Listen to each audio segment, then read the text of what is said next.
बोलिए श्री वृंदावन बिहारी लाल की, राधा रानी सरकार की, श्रीमद् भागवत महापुराण की, श्री सद्गुरुदेव भगवान की, गौ माता की जय जय श्री राम, जय जय श्री राम, जय जय श्री राम। निताई गौर हरि बोल।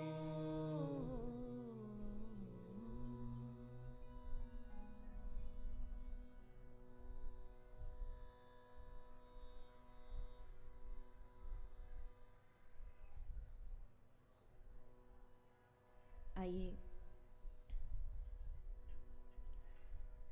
चित सार सिंधु सर्वस्व भगवान श्री राधे गोविंद के चरण कमलों का ध्यान करते हुए सभी श्रीमद् भागवत गंगा में प्रवेश करें। गोविंदगढ़ की इस पावन धरा पर आप हम सभी बैठ करके उन्हीं भगवान की कथा का रसपान कर रहे हैं। भागवत और भगवान दोनों एक तत्व है, इसलिए उन्हीं भगवान का सानिध्य भी श्रवण भी करते हुए विगत 2 दिनों से हम सभी भागवत की सन्निधि में बैठे हैं।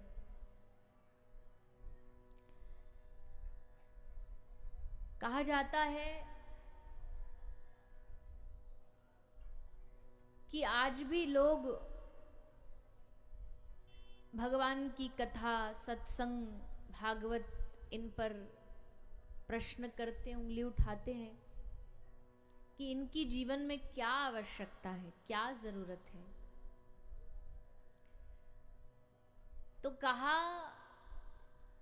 कि इनकी जीवन में वो जरूरत है, वो आवश्यकता है, जैसे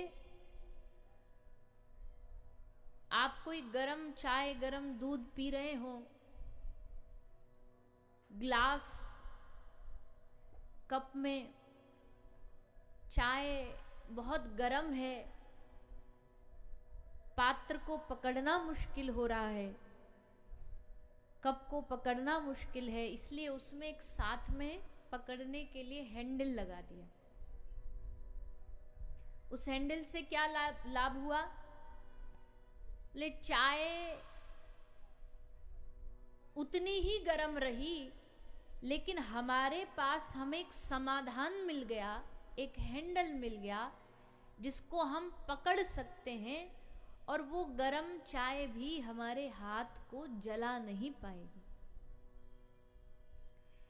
जीवन में दुखों की, तापों की गर्मी चलती रहती है, कभी कोई दुख, कभी कोई दुख जो हमें जलाता रहता है, जो हमें परेशान करता रहता है। लेकिन उन तापों से बचना है तो हैंडल जरूरी है जीवन में, यानी सहारा जरूरी है। हैंडल मतलब सहारा, सुरक्षा, और वो सहारा इस संसार में भगवान की कथा के अलावा कोई भी हमें दे नहीं सकता। भगवान की कथा ही हमारे जीवन का सहारा बनती है, सुरक्षा बनती है। किसी ने बड़ी ही सुंदर बात कही है कि एक पत्ते की सुरक्षा तब तक ही है जब तक वो पेड़ से जुड़ा हुआ है। एक पत्ता तब तक ही सुरक्षित माना जाएगा जब तक वो पेड़ से जुड़ा हुआ है, तब तक ही वो सुरक्षित है। पेड़ से अलग होते ही वो पत्ता पैरों में कुचलने लगता है।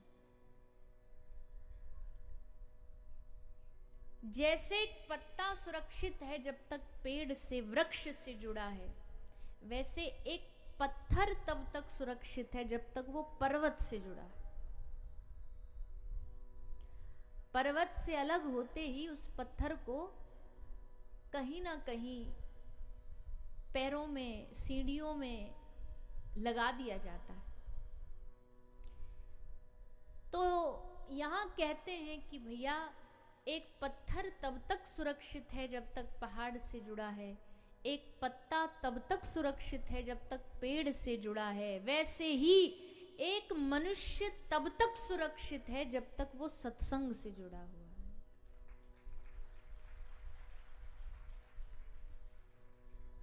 सत्संग से अलग होते ही भटकने के, गिरने के बड़े चांस बढ़ जाते। लेकिन सत्संग हमें सहारा दे करके रखता है। सत्संग हमें दुखों से लड़ने की सामर्थ्य दे करके रखता है। शब्द पर गौर दीजिएगा, ध्यान देना सभी। सत्संग क्या देता है? दुखों से लड़ने की सामर्थ्य देता है, दुख खत्म नहीं करता। ये जो मन में विचार किए बैठे हैं कि हम सत्संग सुन लेंगे, हम भजन कर लेंगे तो इसका फल हमें ये मिल जाएगा, जीवन के सारे दुख संकट भगवान हर लेंगे। भगवान कुछ नहीं हरने वाले। बात कड़वी है पर सच्ची है। कहीं ये सोचे बैठे भगवान सब खत्म कर देंगे, भगवान नहीं करेंगे। भगवान कहेंगे तेरा प्रारब्ध भोग। बोले भगवान दुख नहीं खत्म करते क्या? बोले नहीं। तो फिर भक्ति का क्या लाभ है? भजन क्यों करे इंसान जब भगवान दुख ही दूर नहीं करते? बोले भगवान दुख दूर नहीं करते पर भगवान सबसे बड़ी कृपा कर देते। क्या कर देते? बोले भगवान उस दुख में भी मुस्कुराने की ताकत दे देते। भगवान उस दुख में भी खुश होने की कला दे देते। दुखों का नाश कथा से, सत्संग से, भजन से नहीं होता, लेकिन दुखों में भी हंसते हुए गुजर जाना, प्रसन्न चित्त रहना और भगवान पर विश्वास बनाए रखना, ये भगवान की कथा देती है। मन में ये भरोसा जाग जाना। देखो भक्ति मतलब जानते हो क्या होता है? भक्ति मतलब क्या है?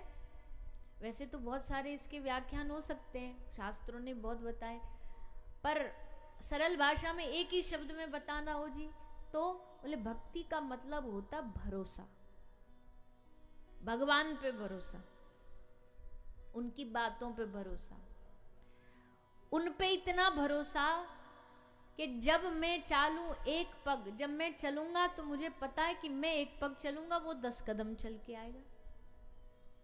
और हम कई बार कहते हैं कि भैया देखो जीवन में संसार वालों पर तो आप इतना भरोसा कर लेते हो, बस के ड्राइवर के ऊपर तो पूरा भरोसा है कि ये तुमको मंजिल तक पहुंचा देगा, हवाई जहाज के पायलट पे तो इतना भरोसा है, हवा में उड़ रहे हैं, सो रहे हैं, ये भरोसा ही तो है। बताओ, बीच हवा में इंसान उड़ रहा है, ना जमीन पे ना आकाश में, बीच में उड़ रहा है और फिर भी चैन की नींद सो रहा है। किस पे भरोसा है? पायलट पे भरोसा है, ये पहुंचा देगा हमें, गिरने नहीं देगा। ट्रेन वाले जो चालक है उस पे भरोसा है, रात को पूरे रास्ता में झूलते झूलते सो जाते हैं, भग रही है फर्राटेदार, भरोसा है। और गजब की बात देखिए, उस ट्रेन के ड्राइवर को जानते भी नहीं, नाम भी नहीं पता, हवाई जहाज के पायलट को जानते भी नहीं, परिचय नहीं। जीवन में जिनका परिचय नहीं है, जिन चालकों का, ड्राइवरों का, उन पे इतना भरोसा है, पर जीवन चलाने वाले जो भगवान हैं, जिनका नाम भी पता, गाम भी पता, स्वभाव भी पता, उन पे भरोसा नहीं। उन पे भरोसा रखिए, उन पे विश्वास रखिए कि वो हमारे संग है, वो हमारे साथ है, उनका सहारा हमारे साथ है। हमारा एक बड़ा प्रिय भजन है, मतलब वो हमने गाया है, उसकी ये लाइन बहुत प्यारी है कि जिसमें एक शरणागत भगवान से क्या मांगता है? वो कोई धन दौलत नहीं मांगता है, वो कोई रुपया पैसा मकान दुकान नहीं मांगता है। क्या मांगता है? भगवान का साथ मांगता है। कन्हैया साथ देना मेरा, मैं तेरे हवाले हूँ। कन्हैया साथ देना मेरा, मैं तेरे हवाले। जरा सा ध्यान रखना मेरा, मैं तेरे हवाले हूँ। जरा सा ध्यान रखना मेरा, मैं तेरे हवाले। और ये भरोसा कब आया, ये शरणागति भाव कब आया? जब सारी दुनिया देख ली कि सब धोखेबाज है। देख ली मैंने दुनियादारी, ये दुख की बस है बीमारी। आस तुम्ही से है अब माधो,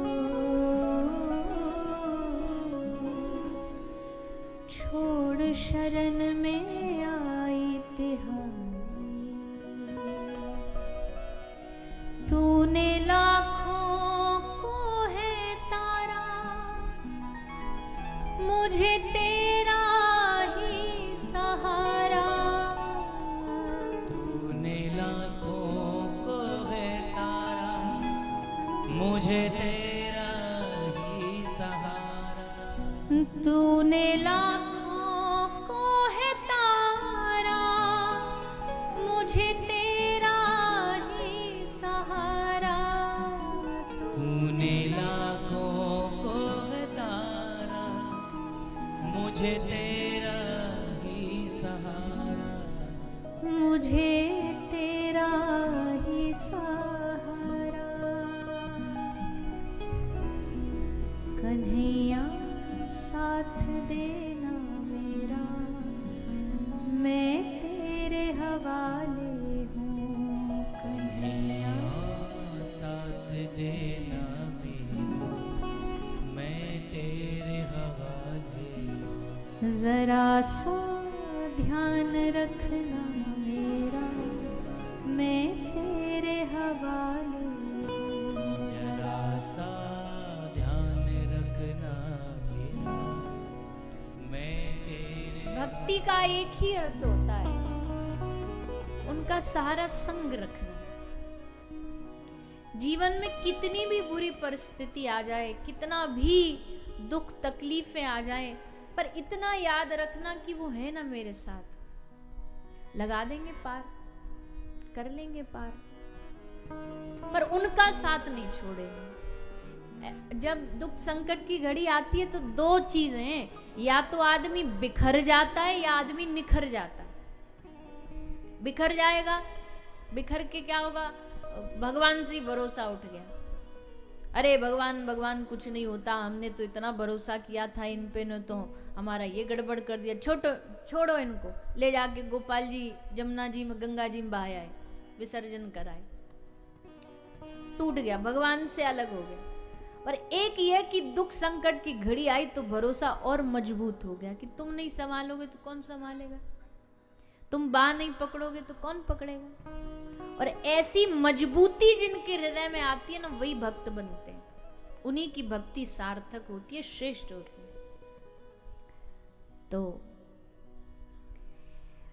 भगवान का सत्संग, भगवान की कथा दुख नहीं खत्म करती, पर ताकत देती है, शक्ति देती है। कल महाभारत की कथा सुनी आपने, बताओ पांडवों के जीवन में कम दुख थे क्या? कितने दुख थे, लेकिन कृष्ण संग खड़े थे तो उन्हें पता था कोई बात नहीं, यही युद्ध जिताएंगे, जैसा तुमको करना करो। भगवान पे छोड़ दिया, और भगवान पे जब छोड़ा तो देखो भगवान ने क्या राजनीति बनाई। कृष्ण से बड़ा संसार में आज तक कोई राजनीतिज्ञ नहीं हुआ है। इतने बड़े राजनीति से चले पूरे महाभारत के युद्ध में, गलत नहीं किया कुछ भी, लेकिन अपनी बुद्धिमत्ता से, अपने चातुर्य से पूरे युद्ध को एक तरफा 5 पांडवों के पक्ष में ले आए। ऐसा इतिहास में आज तक नहीं हुआ। जब भी दो गुटों का युद्ध हुआ तो बराबरी में हुआ, यहां कोई बराबरी नहीं थी। कौरवों के पास नारायणी सेना थी और पांडव बेचारे अकेले।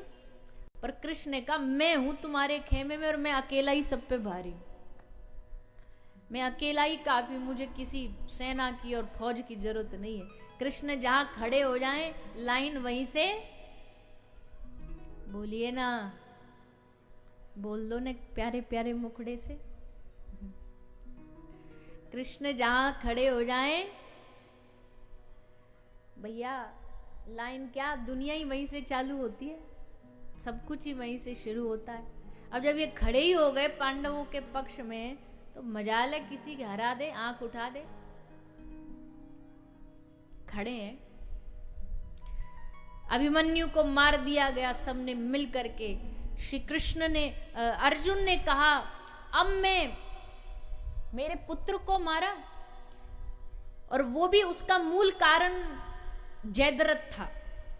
जयद्रथ ने रास्ता रोके रखा, भीम को भीतर जाने नहीं दिया, इसलिए इसके कारण मैं अर्जुन प्रतिज्ञा करता हूं कि कल सूर्यास्त से पहले पहले मैं अर्जुन जयद्रथ को मार डालूंगा, और अगर मैं ये नहीं कर पाया तो मैं सबके सामने अग्नि समाधि ले लूंगा।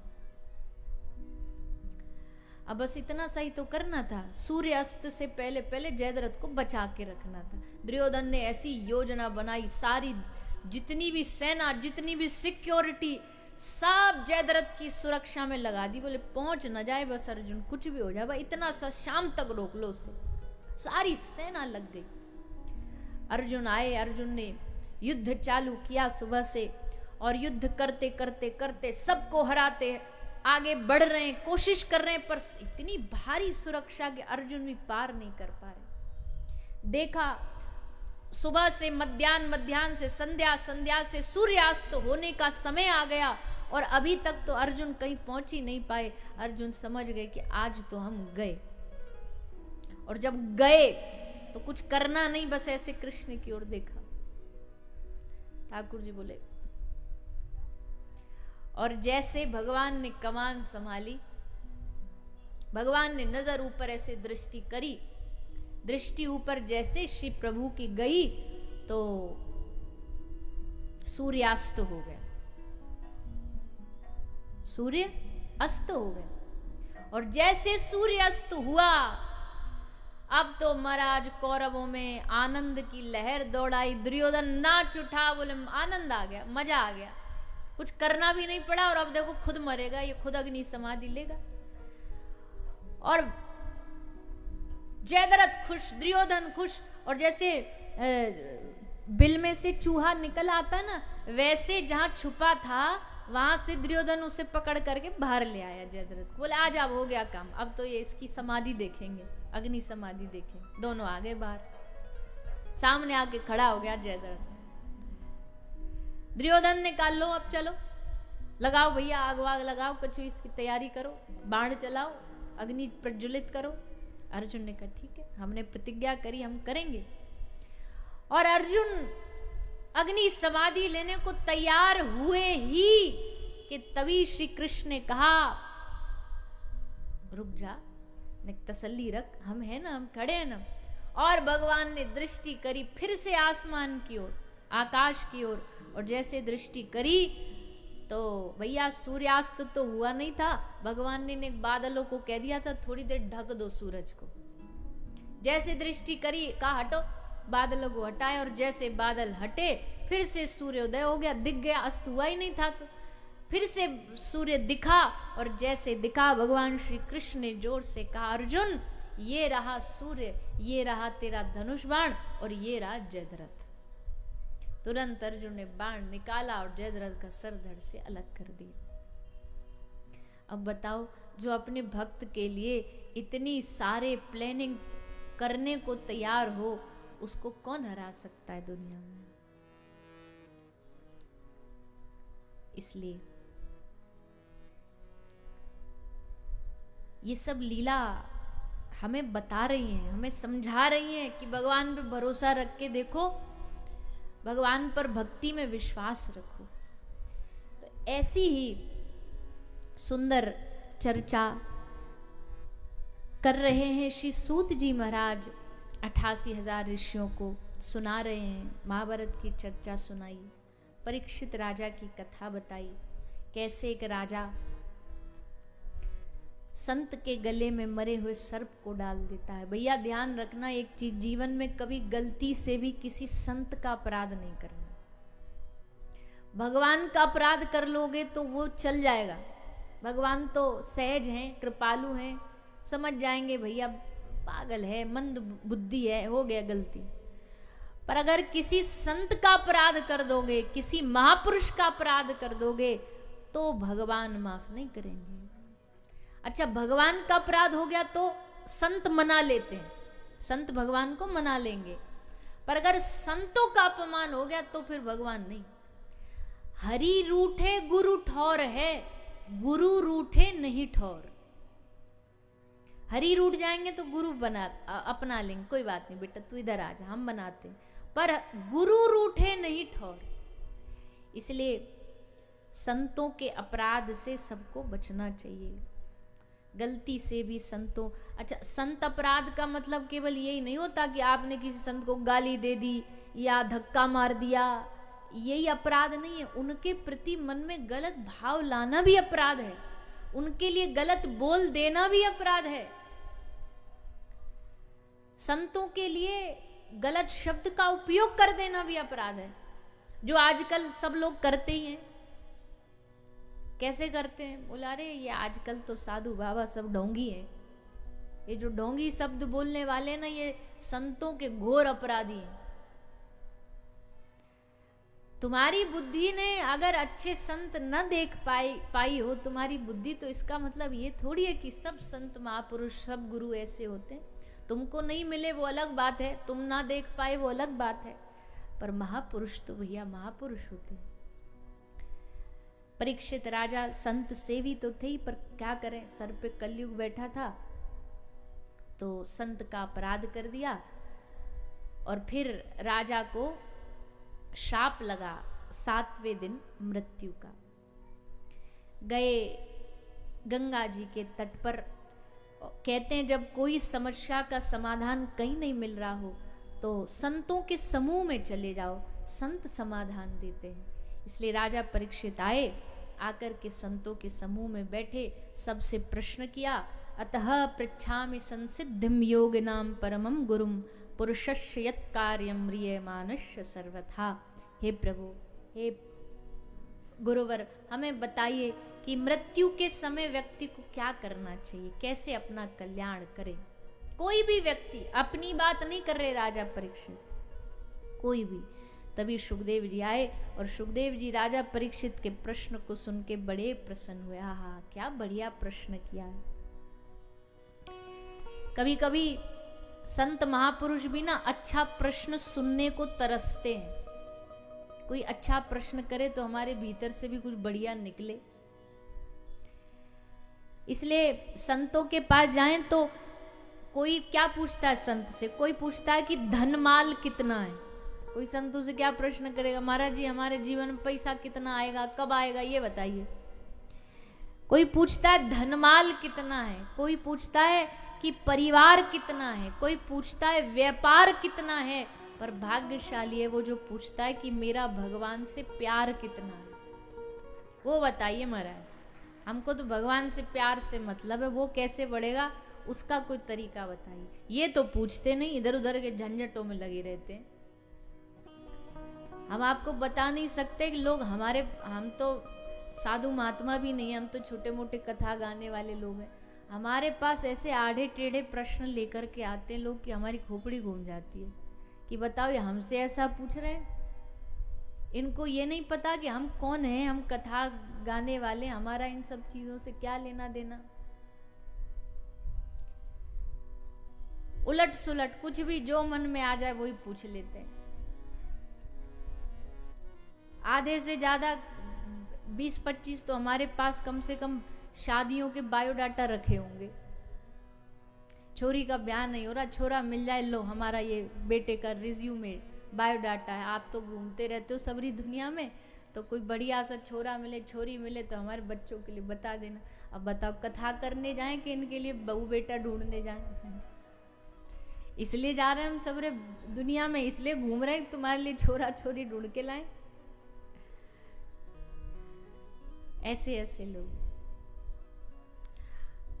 हमको याद है, हम एक बार बहुत 2014-15 में यूके गए थे, तो वहाँ एक माता पिता आए, आके बोले हम बड़े परेशान हैं, हमारी बेटी का ब्याह नहीं हो रहा, आप कुछ ढूंढो, कुछ पता बताओ, कुछ मंत्र मंत्र बताओ। मैं भैया मंत्र तो कुछ हमारे पास आता नहीं है, हमको हमारे गुरु ने सिखाया नहीं, बस एक बात बोलिए भजन करो, बस जो होगा होगा।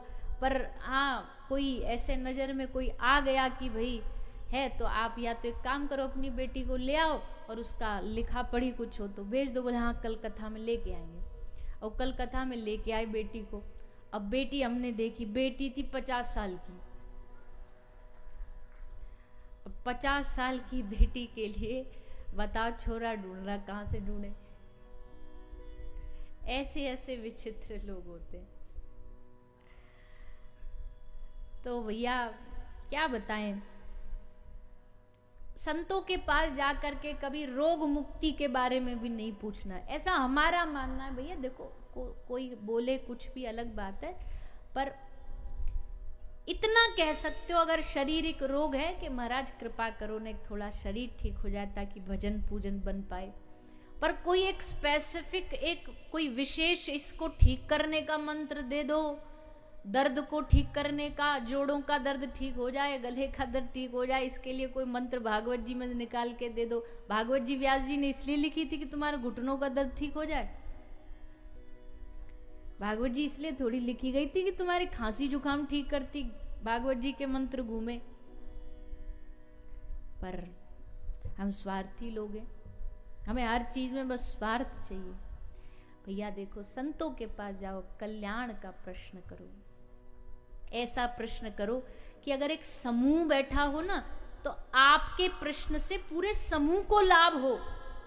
अगर तुम पूछोगे मेरे सर का दर्द, तो उससे उसको कोई लाभ नहीं होने वाला। पर अगर तुम पूछोगे महाराज भक्ति भजन में वृद्धि कैसे हो, तब महात्मा जो उत्तर देगा ना, वो जितना भी वहां समाज बैठा होगा सबका कल्याण होगा उससे। ऐसा प्रश्न करो। आड़ा टेढ़ा कुछ भी पूछ लेते हैं हम, बेकार की बातें करते रहते हैं।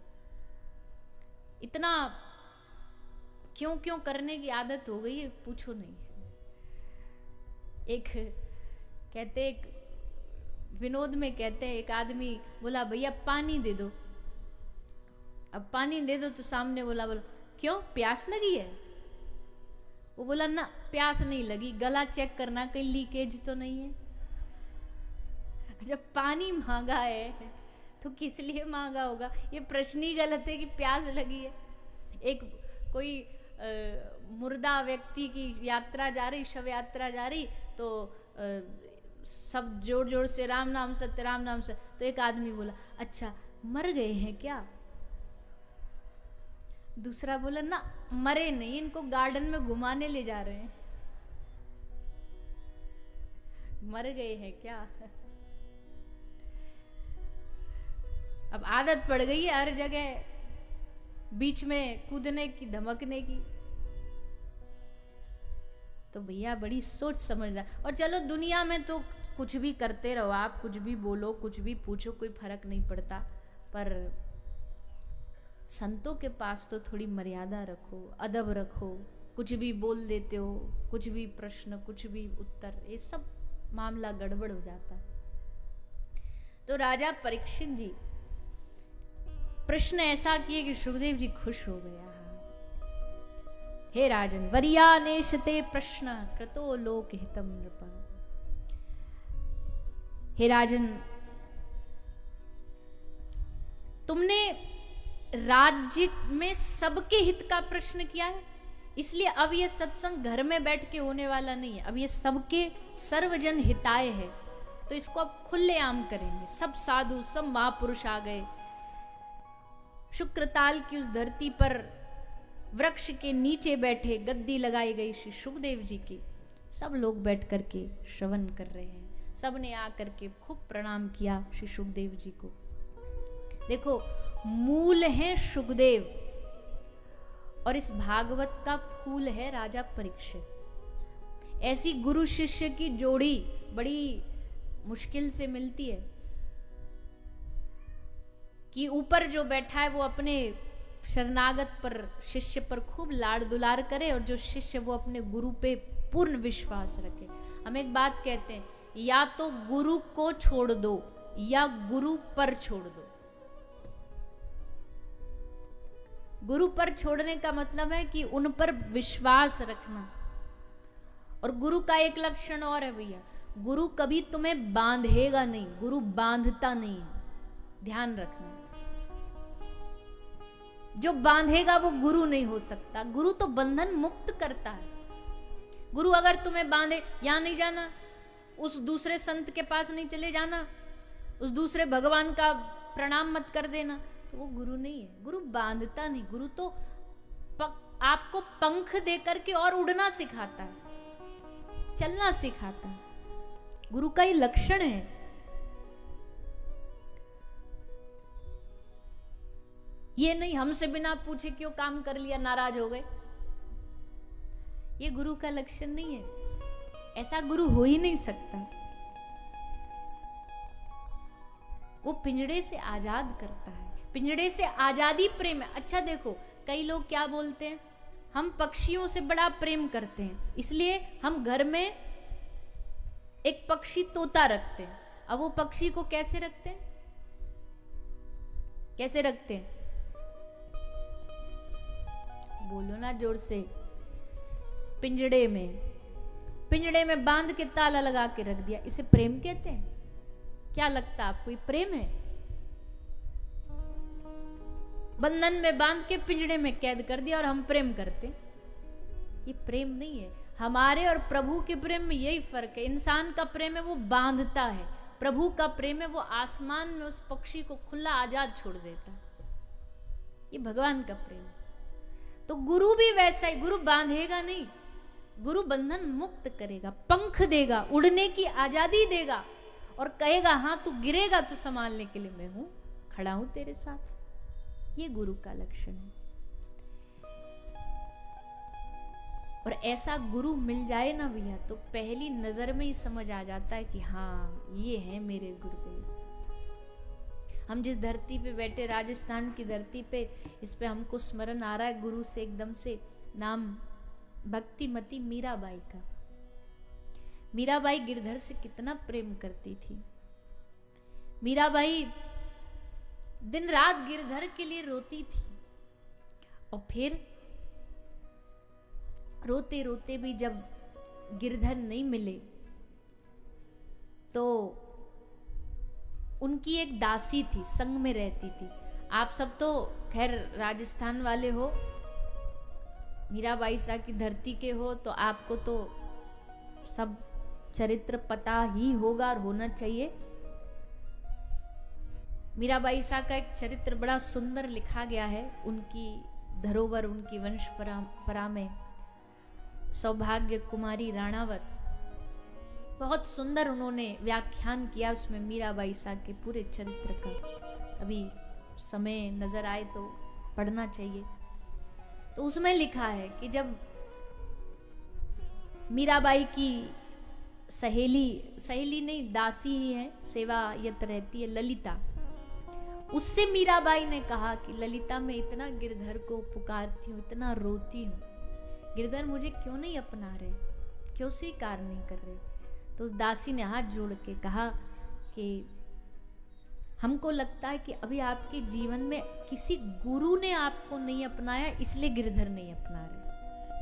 पहले गुरु स्वीकार करेगा तब भगवान स्वीकार करेंगे। मीराबाई बोली कहाँ ढूंढूं मैं गुरु को, कैसे ढूंढूं। ललिता कहती अरे बाई सा आपसे बेहतर कौन जान सकता, आप तो बस गुरु को तो पुकारा जाता है, गुरु तो चल के द्वार पर आ जाता है। बस ऐसा कहा, मीराबाई खूब रो रो के पुकारने लगी गिरधर को कि मुझे मेरे गुरु कब मिलेंगे, कहाँ मिलेंगे। बस इतना कह ही रही थी कि एक दासी भागी आई, बोले बाई सा जल्दी चलो, दरवाजे पर एक साधु आया है। स्वामी श्री रैदास जी पधारे, चलो एक साधु आया है। और जैसे मीरा ने सुना, उठ करके दौड़ी भागती इतना उत्साह, गिरती जा रही हैं, उठती जा रही हैं, और भागती भागती जैसे आई, सीधा जाकर के ठोकर लगी और श्री रैदास जी के चरणों में गिरी। नजर उठा के देखी, दर्शन किया, और दर्शन करते देखते ही मीराबाई समझ गई, यही है मेरे सर्वस्व। अब यही हमारा रिश्ता जोड़ेंगे हमारे गिरधर से। और फिर तो मीराबाई सा की यात्रा तरोत्तर बढ़ती चली गई। मीराबाई सा का जीवन चरित्र भी बड़ा अद्भुत है। भारत भूमि की संस्कृति की, संस्कारों की, भजन की, भक्ति की पहचान है मीराबाई। ऐसा दीवानापन, ऐसी भक्ति में डूबी हुई, ऐसे गिरधर के, कृष्ण के प्रेम में एकदम उन्मुक्त हुई, ऐसा कहां कोई उदाहरण प्राप्त होता है। लाख विपत्तियां, लाख परेशानियां, लाख परीक्षाएं। अरे भैया, हम जीवन में भजन नहीं करते, इतनी सहजता हमारे जीवन में, फिर भी नहीं कर रहे। और मीराबाई को देखो, भजन छुड़ाने के लिए कितने कितने प्रयास किए जा रहे हैं। राणा भेजा विष का प्याला, मैं तो अमृत कर पी जाना राणा जी। राणा भेजा सर्प भुजंगम, मैं तो शालिग्राम कर जाना राणा जी। इतनी भक्ति के विरोध। भगवान भी कहते, अरे मीरा, तुझे डर नहीं लगता? छोड़ दे भक्ति, छोड़ दे हमारा नाम लेना। मीरा कहती है, ये रिश्ता ऐसा थोड़ी है, तुमको छोड़ना है तुम छोड़ दो, मैं नहीं छोड़ सकती। रस्सी की गांठ तो दो कोने से बंधी होती है ना। मीरा कहती है, तुम्हारी रस्सी का कोना तुम्हें छोड़ना है, खोलना है, छोड़ दो, पर मैं तो नहीं खोलने वाली। हर जन्म में तुम तरोवर बनोगे, मैं उसकी पेड़ की पंछी बनूंगी, तुम सरोवर बनोगे, मैं उसकी मछली बनूंगी, तुम गिरवर बनोगे, मैं उसका चारा बनूंगी, पर ये रिश्ता टूटेगा नहीं। तुम, और भजन में गाते हैं, तुम चंदन बनो, मैं पानी बनूं, मस्तक पर मिलेंगे ओ मोहना। और तुम सोना बनो, श्रोता बनो, मैं वक्ता बनूं, सत्संग में मिलेंगे। तो ऐसे ही है ये। मीराबाई सा का भाव ही समझ लो, उसी का ही पर्यायवाची है। तो ये अच्छा, अब ये इतना गहरा संबंध, ये टूटे ना टूटे, रिश्ता किसने जोड़ा? कौन जोड़ता है इस रिश्ते को? गांठ बांधता कौन है? गांठ बांधता गुरु। गुरु इस संबंध को पक्का कर देता है, सर्टिफाइड रिश्ता हो जाता है। जैसे गुरु ने कान में मंत्र दिया, सर्टिफिकेट मिल गया, अब रिश्ता सर्टिफाइड हो गया। गुरु की तरफ से भी, आपकी तरफ से भी, और भगवान की तरफ से भी। उससे पहले रिश्ता होता तो है, क्योंकि जीव भगवान का ही है, कोई अलग थोड़ी है रिश्ता, कोई नया नवेला रिश्ता थोड़ी है। पर सर्टिफिकेशन मिला ये गुरु ही देता है। किसी बालक के पिताजी अध्यापक हो, भले खूब बढ़िया बुद्धिमान हो, बालक को घर में बैठ के पढ़ा भी दें, उसको कभी स्कूल ना भेजें, पढ़ा अच्छा दिया, लेकिन फिर भी जब नौकरी खोजने जाएगा ना, तो सर्टिफिकेट ही मांगा जाएगा कि अप्रूवल दिखाओ, कौन से कॉलेज से पढ़े, कौन से स्कूल से पढ़े। और अगर वो नहीं होगा तो मान्यता नहीं मिलेगी। मान्यता पाने के लिए सर्टिफाइड एक सोर्स से आपको ठप्पा लगाना पड़ता है। भक्ति की भी मान्यता प्राप्त करने के लिए गुरु का ठप्पा लगाना जरूरी है, सर्टिफिकेशन जरूरी है। तो भैया ऐसे गुरु, और उसमें भी सुखदेव जैसे गुरु मिल जाए तो फिर मौज ही मौज है, जिनको ना कोई धन से लेना, ना कोई पाद प्रतिष्ठा, कुछ नहीं चाहिए उन्हें। सुखदेव जी से बड़ा कोई त्यागी भी नहीं, ऐसा त्याग आज तक कोई कर ही नहीं सकता। वैरागी नहीं, उनको ये भी नहीं पता स्त्री पुरुष में क्या भेद है। ऐसे शुक मुनि आए, राजा परीक्षित बड़े प्रसन्न हुए, सुखदेव जी की शरण ग्रहण करी। फिर सुखदेव जी ने दूसरे स्कंद से भागवत सुनाना आरंभ किया है।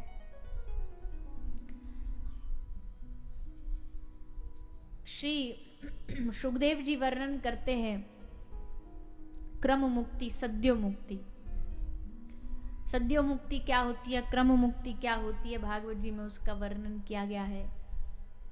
भागवत जी में निष्काम भक्ति का वर्णन किया गया है। भक्ति भजन तो सब करते हैं, पर सबके भजन में कुछ ना कुछ सकामता होती है।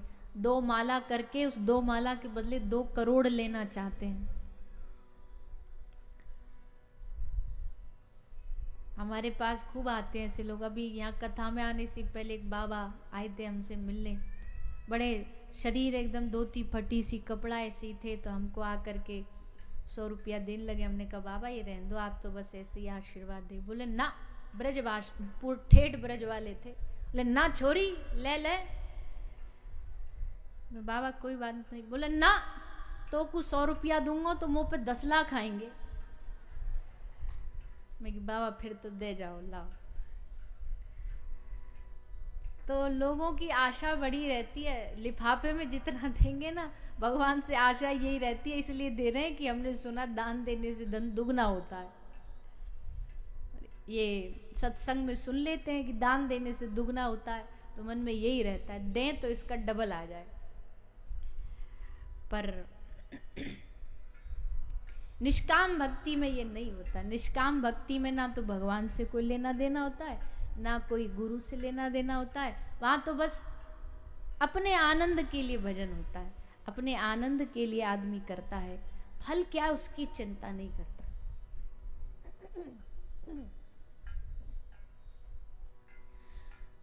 तो भक्त बनो, पर निष्काम भक्त बनो। ये सकाम भक्ति जो है ये आजकल जो बहुत ज्यादा बढ़ रही है, इसको बढ़ाने का एक मूल कारण ये टीवी सीरियल वाले भी हैं। ये जो मैयाएं बैठी रहती है ना रात रात भर लेकर के रिमोट, और फिर उसमें सास जिठानी दुरानी ये कहानियां चल रही होती हैं। और फिर उसमें क्या चल रहा होता है, पति ऑक्सीजन सिलेंडर पर सांसें गिन रहा है हॉस्पिटल में, और अब उसकी जान एकदम जाने वाली है। फिर वो मैया भगी भगी जाएगी देवी मैया के मंदिर में। ऊपर चोटी पे मंदिर होगा, उस सीढ़ियों में दौड़ती दौड़ती नंगे पांव रोती रोती जाएगी, मैया के सामने खड़ी हो जाएगी। मैया के सामने मंगल सूत्र को रख के कहेगी, मैया अब हमारे पति की सांसें तुम्हारे हाथ में है। और कह के जैसे रखती है चरणों में, वहां वो जो अस्पताल में पति पड़ा आईसीयू में, उसकी जो वो लाइन चल रही होती है टू टू टू टू, एकदम सीधा हो रही है, एकदम मतलब गए अब। और जैसे ये यहाँ बोलती है मैया के चरणों में, वो घंटी पकड़ के सर पे मारती है, इतने में ही पूरा माहौल बदल जाएगा। हवा चलने लग जाएगी, पत्ते उड़ने लग जाएंगे, घंटियां पूरी बजने लग जाएंगी। और फिर अचानक से देवी मैया की माला उतर के हवा में कूद के इसके गले में गिरेगी। और जैसे इसके गले में गिरी और वहां सीधी लाइन फिर से टू टू टू टू हो गई, फिर से धड़कने धड़कने लगी। और भैया फिर क्या, अच्छा अब ये जो मैया ने देख लिया टीवी सीरियल, अब क्या करेंगी? अब तो जीवन में देवी मैया के दरबार में जाएंगी। कब जाना ही क्यों है? बोले जब जीवन में झंझट हो तब जाएंगे, तब फिर मैया ठीक करेगी, तब फिर बाबा ठीक करेंगे, तब भैरव बाबा कृपा करेंगे, तब हनुमान जी कृपा करेंगे। अरे भैया भगवान को भजने वाले मौका नहीं देखते हैं, परिस्थितियां नहीं देखते हैं। भगवान को भजने वालों के लिए वार तारीख नहीं देखनी पड़ती है। जैसे हम कई बार कथा में पूछते हैं लोगों से, हनुमान जी का भजन, हनुमान जी का चोला और हनुमान जी का जो प्रसाद भोग, ये कौन से दिन लगाया जाता है? बोलिए ना। शंकर भगवान को दूध किस दिन चढ़ाया जाता है? क्यों? सोमवार को क्यों? रविवार को भोलेनाथ जी छुट्टी पे जाते हैं क्या? हम इतने नासमझ हो गए, सप्ताह में एक ही दिन जाएंगे, मतलब भगवानों के वार बांट दिए हमने, उसी दिन जाएंगे। जैसे बाकी के दिन तो शंकर जी समाधि में, बस सोमवार को जगेंगे। शनि देवता को तेल चढ़ाने शनिवार को जाएंगे, बाकी दिन तुम अपने घर हम अपने घर। अच्छा ये चलता दुनियादारी में, हमारे ब्रिज में नहीं चलता। हमारे ब्रिज में बताओ कन्हैया का कोई एक दिन हो तो कोई दिन नहीं, रोज उनका है, हर पल उनका है, हर क्षण उनका है, कोई दिन उनका नहीं है, कोई विशेष दिन। अब भाई जिससे दिल से प्यार है तो प्यार है, वो तारीख और मुहूर्त पे प्यार थोड़ी निर्भर करता है। तुमको अपने बेटे को याद करने के लिए कोई मुहूर्त दिखाना पड़ता है, कोई तारीख देखनी पड़ती है कि चलो आज सोमवार है, आज मंगलवार है, आज बैठ के याद करते। अपना है तो हर पल याद आएगा, हर क्षण याद आएगा। वैसे ही भगवान जब अपने बन जाते हैं, जब उनसे अपनत्व हो जाता है, तो हर पल उनका सुमिरन रहता, हर पल उनकी याद रहती।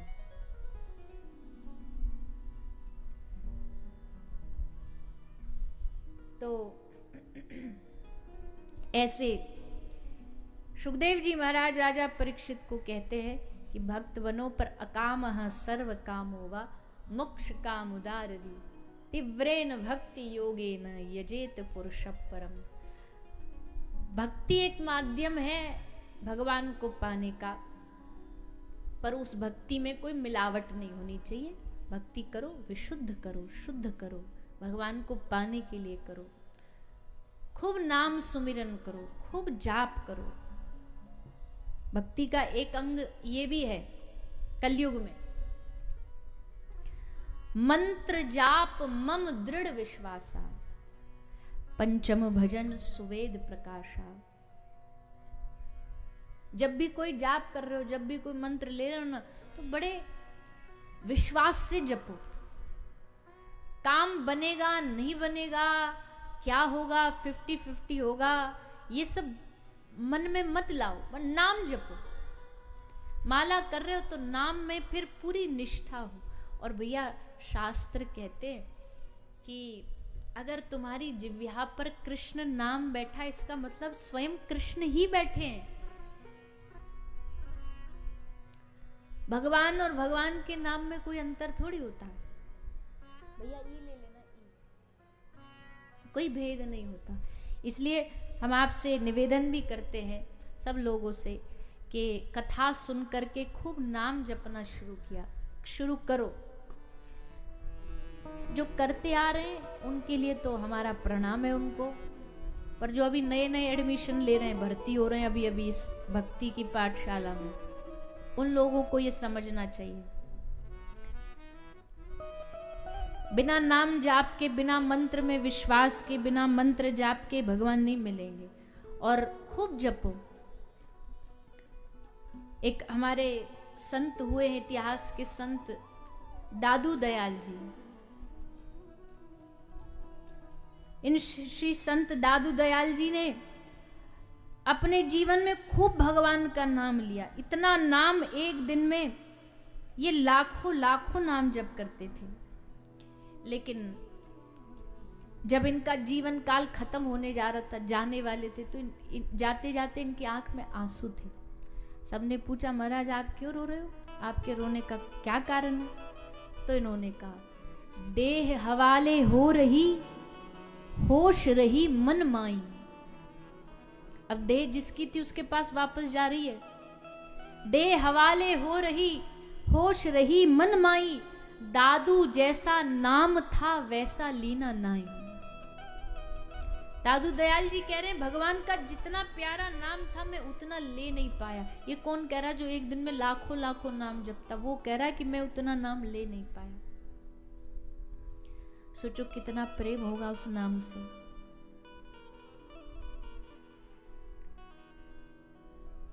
तो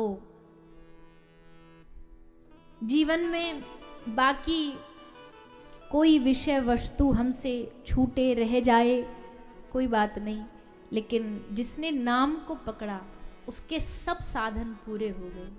भगवान भी उस पर रीझ गए, भगवान भी उस पर खूब प्रसन्न हो जाते हैं। कोई कहे जी नहीं ये जो लोग आजकल के गिन गिन के माला करते हैं गलत है, हम कहते हैं नहीं बिल्कुल गलत नहीं है। क्यों? माला मन से लड़ पड़ी तू क्यों बिसरे मोए। माला कह रही है, जब कोई तर्क दे रहा है कि भाई गिनना नहीं चाहिए ऐसे ही करो, तो माला मन से लड़ पड़ी तू क्यों बिसरे मोए, बिना शस्त्र के सूरमा लड़ता देखा ना कोई। एक जब युद्ध भूमि में कोई उतरता है तो बिना शस्त्र के थोड़ी लड़ लेगा, हाथ में शस्त्र तो चाहिए ना लड़ने के लिए। वैसे ये जो माला है हाथ की, ये भक्त का शस्त्र है माया से लड़ने के लिए।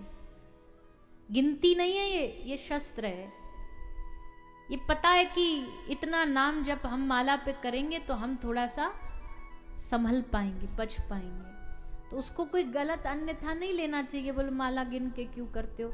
हाँ, एक समय आता है जब गिनने की जरूरत नहीं पड़ती, फिर वो अजपा जब कंठस्थ महापुरुषों को हो जाता है कि वो सो भी रहे तो भी मन में चल रहा है। पर जब तक वो स्थिति नहीं आए तब तक तो गिन गिन के ही करना पड़ेगा। नोट गिनने में तो कोई दिक्कत नहीं आती तुमको। अभी नोटों गड्डी गिनने बिठा दो, बड़े चाव से गिनेंगे। मजाल है इत से उत देख लें तो, और एकदम चिपका चिपका के कहीं दो नोट नहीं निकल जाएं तो एकदम चिपका चिपका के हाथों से गिनेंगे। और इतने ध्यान मग्न हो जाएंगे, कई तो ऐसा कि पास से कोई ढोल नगाड़े भी निकल जाए तब भी नहीं पता लगेगा, इतने मगन होते हैं।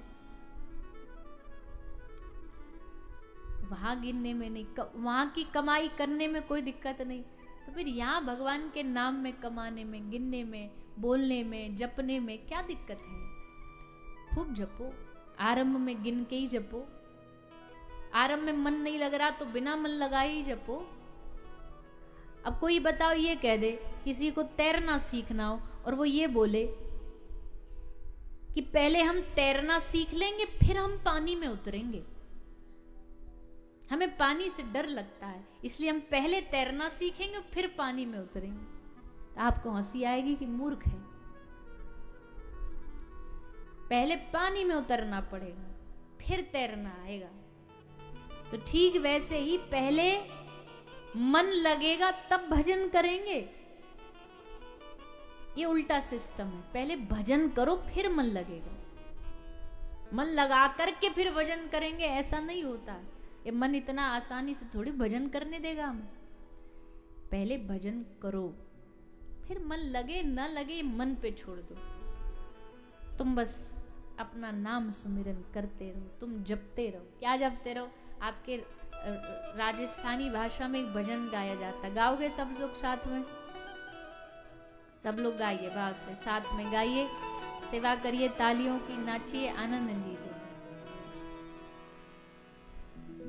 नाम जप ले रे सिया राम जप ले, नाम जप ले रे सिया राम जप ले।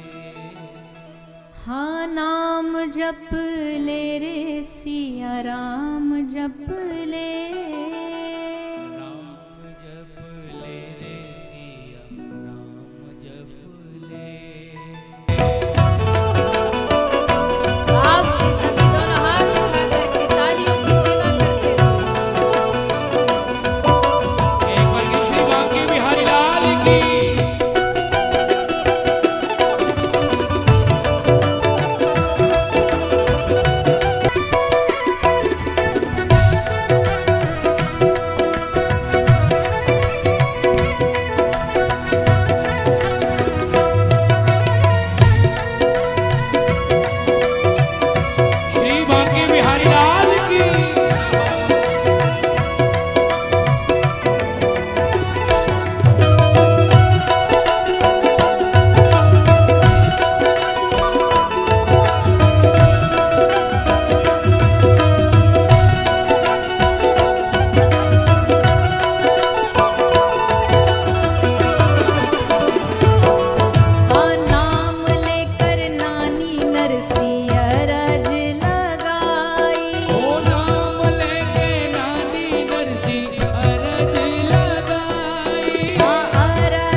तो भैया नाम से क्या क्या हुआ? बोला नाम लेकर कर्मा बाई भोग लगाई, खींचड़ खाने खातिर कहाँ से आ गए भगवान राजस्थान। नाम लेके नरसी बाई ने अर्ज लगाई तो मायरे भरने आ गए।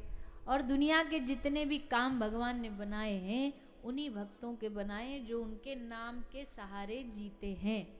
नाम के आश्रय में जिनका जीवन है उनकी ही नैया भगवान ने पार उतारी है। तो इसलिए नाम औषधि है। नाम भगवान का जो है ये औषधि है, ये दवाई है। और इस दवाई को लेना ही पड़ेगा भैया। दवाई तो बिना लिए तो काम करती नहीं है। दवाई को लेने से ही रोग का नाश होता है। और धन्य है, किसी ने कहा ना कि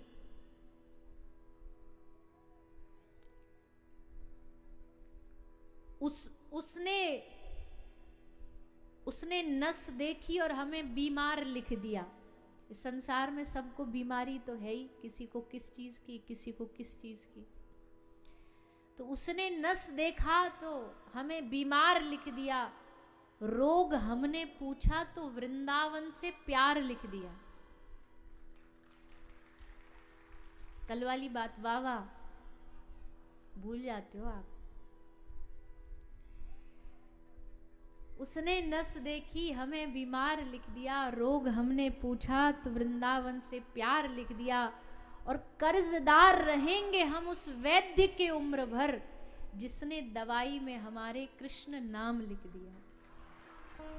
ये औषधि है तुम्हारी। इस रोग की, बीमारी की दवाई क्या है? कृष्ण नाम, राम नाम। इसलिए जपो, खूब जपो। तो ऐसे कृष्ण नाम की औषधि को सबको लेना अनिवार्य है। यहां प्रॉक्सी नहीं चलेगी, कोई और ले ले ये भी नहीं चलेगा। ये जो लोग कहते हैं ना भैया, हमने तो उनको बोल रखा है वो माला करके हमको संकल्प दे देंगे हमें। ऐसे भजन का संकल्प होने लगा तो भैया भजन करने की जरूरत ही नहीं है, सब संकल्प मात्र से कर लेंगे। देखो भजन, भोजन, लगन, इनमें तो अपना ही है, इसमें कोई किसी का ले दे नहीं सकता। अब भजन अपना, भोजन अपना। अब कोई दूसरा पेट भर के कह लो अपना संकल्प हमें दे दो हमारा पेट भर जाएगा, नहीं हो सकता। और लगन, लगन में भी नहीं चल सकता। अब शादी हो रही और शादी में तुम कहो भाई हम बड़े बिजी हैं, दोस्त को कहो हमारी जगह तू बैठ जा मंडप में, हम बाद में आएंगे, तो वहां भी प्रॉक्सी नहीं चलेगी, भजन में नहीं चलेगी। भाइयों आप सुनो कान खोल के ये बात, क्योंकि ये ने भाइयों में ज्यादा होता है, क्योंकि माताएं तो थोड़ी धर्मात्मा प्रवृत्ति की होती हैं। भजन पूजन, कहीं सत्संग हुआ चली गई, कहीं तीर्थ कराई, कहीं दान पुण्य कराई, भजन कर लिया रोज, पूजा कर ली रोज। अब किसी भैया से बोलो तो मूछ पे ताव लगाते, भाई क्या बोलेगा, ले ये कर लेती है बस, इसका मिल जाता हमको आधा, ये सत्संग चली जाती है इसका आधा हमें मिल जाता है, तो कल से भोजन भी यही कर लेगी, तुम आधा ले लेना। उसके मुख में रसगुल्ला डालो और फील करो, अनुभव करो हमने खा लिया। ऐसे थोड़ी होता है। तो भजन भी ऐसे नहीं होता है। आप कहोगे नहीं आप गलत बोल रहे हो, हमने तो सुना है शास्त्रों में किसी का हो ना हो, पति पत्नी का तो आधा आधा होता ही है, इसलिए तो उनको धर्मपति धर्म पत्नी कहा गया है। ले होता है पर आधा आधा होता है पुण्यों में, पुण्य का आधा आधा मिल सकता है, वो तो संभव है। भजन का आधा आधा नहीं मिलेगा, भजन और पुण्य में फर्क होता है। तो भैया अपना भजन खुद करो, अपना नाम खुद जपो, अपनी माला खुद करो। घर में अगर 5 सदस्य हैं तो पांचों की सबकी माला अलग अलग होनी चाहिए। सब अपना अपना भजन करो। पूजा एक कर सकता है, जैसे घर में ठाकुर जी होते हैं, मूर्ति होती है, एक कोई भी व्यक्ति किसी दिन कोई पूजा कर ले, उसमें फिर सबको जाके करने की जरूरत नहीं, सब जाके प्रणाम कर लो बस। पर जाप भजन सबका अपना अपना अलग होना चाहिए, स्वतंत्र। तो नाम की महिमा खूब बताई गई है भैया। शास्त्रों में, हमारी भागवत महापुराण में, तो इसलिए इसको जितना हो सके जपो खूब लो। आगे शुभदेव जी सृष्टि प्रकरण सुना रहे हैं। भगवान ने सृष्टि की रचना करी है। सृष्टि की रचना करने का भाव है कि भगवान को लगा कुछ खेल खेला जाए, तो सृष्टि का निर्माण किया। सुंदर सृष्टि बनी। इसमें जो भी कुछ दिखाई दे रहा है ना, ये सब भगवान का अंग है। भागवत जी में सब भगवान के अंगों का वर्णन है। भगवान के कानों से दिशाएं प्रकट हुई, भगवान के दोनों पलकों से रात और दिन प्रकट हुए। ऊपर होठ से लज्जा, नीचे होठ से लोभ। भगवान की कोख से, गोद से समुद्र प्रकट हुआ। भगवान के नखों से संसार में जितने भी पशु प्रजाति के लोग हैं, भगवान के नख से प्रकट हुए। भगवान के रोम से वृक्ष, वनस्पतियां आदि प्रकट हुई। भगवान के मन से चंद्रमा प्रकट हुआ। मुख से ब्राह्मण, भुजा से क्षत्रिय, जांग से वैश्य और चरणों से शूद्र। इसका मतलब है कि ये जो भी आंखों से जो भी दिखाई दे रहा है, ये क्या है? ये भगवत स्वरूप ही है। हरि व्यापक सर्वत्र समाना, ये सब भगवत स्वरूप है, ये सब भगवान का ही रूप है। इसलिए अगर भगवान की पूजा करनी है तो पहले भगवान की बनाई गई इस दुनिया की पूजा करो। ये भी भगवान की पूजा ही है। वृक्षों की पूजा करो। पूजा का मतलब मेरा है वृक्षों की रक्षा करो, उन्हें बचाओ, काटो मत। अगर आप एक पेड़ काट रहे हो, इसका मतलब आप भगवान की प्रकृति को काट रहे हो, यानी भगवान का ही अपराध कर रहे हो। आज विज्ञान इतना चिंतित है, पर्यावरण विशेषज्ञ जो हैं एनवायरमेंट को लेकर के इतने चिंतित हैं, क्या होगा भविष्य में, कैसे संसार बदल रहा है, कैसे प्रदूषण बढ़ रहा है, ग्लेशियर टूट रहे हैं, ओजोन लेयर में होल हो गया, ये हो गया, वो क्या, कितनी कितनी समाज पर्यावरण की समस्याएं हैं। और ये समस्या देने वाला कौन है बताओ? कोई दूसरे ग्रह के लोग आते हैं क्या धरती पर गंदगी फैलाने? तो एलियन आते हैं क्या यहाँ पर इस संसार को गंदा करने? जो यहाँ रह रहे हैं वो रहने वाले ही अपनी इस धरती का महत्व नहीं समझ रहे, इसको पूरा आग का गोला बनाते जा रहे हैं, गंदगी फैलाते जा रहे हैं। इतनी बार कहा है प्लास्टिक उपयोग मत करिए। एक जगह प्लास्टिक बायोडिग्रेडेबल एक ऐसा प्रोडक्ट है, कभी खत्म नहीं होता। आज भूमि बंजर क्यों हो गई? क्योंकि स्थान स्थान पर पॉलिथीन दबी है, वो उसको भूमि को बंजर कर देती है। जो उसकी जो शक्ति है उसको नष्ट कर देती है। लेकिन हम फिर भी नहीं मानते, यहाँ तहाँ खाया, खा करके फेंक दी पन्नी। ये सब बातें भागवत जी में बोलनी इसलिए भी जरूरी हो जाती है क्योंकि भागवत एक सामाजिक उत्सव भी है। भगवदीय उत्सव तो है ही है, पर एक सामाजिक उत्सव भी है। यहाँ समाज के आप सब कर्तव्यनिष्ठ लोग बैठे हो, आप हम नहीं समझेंगे तो कौन समझेगा?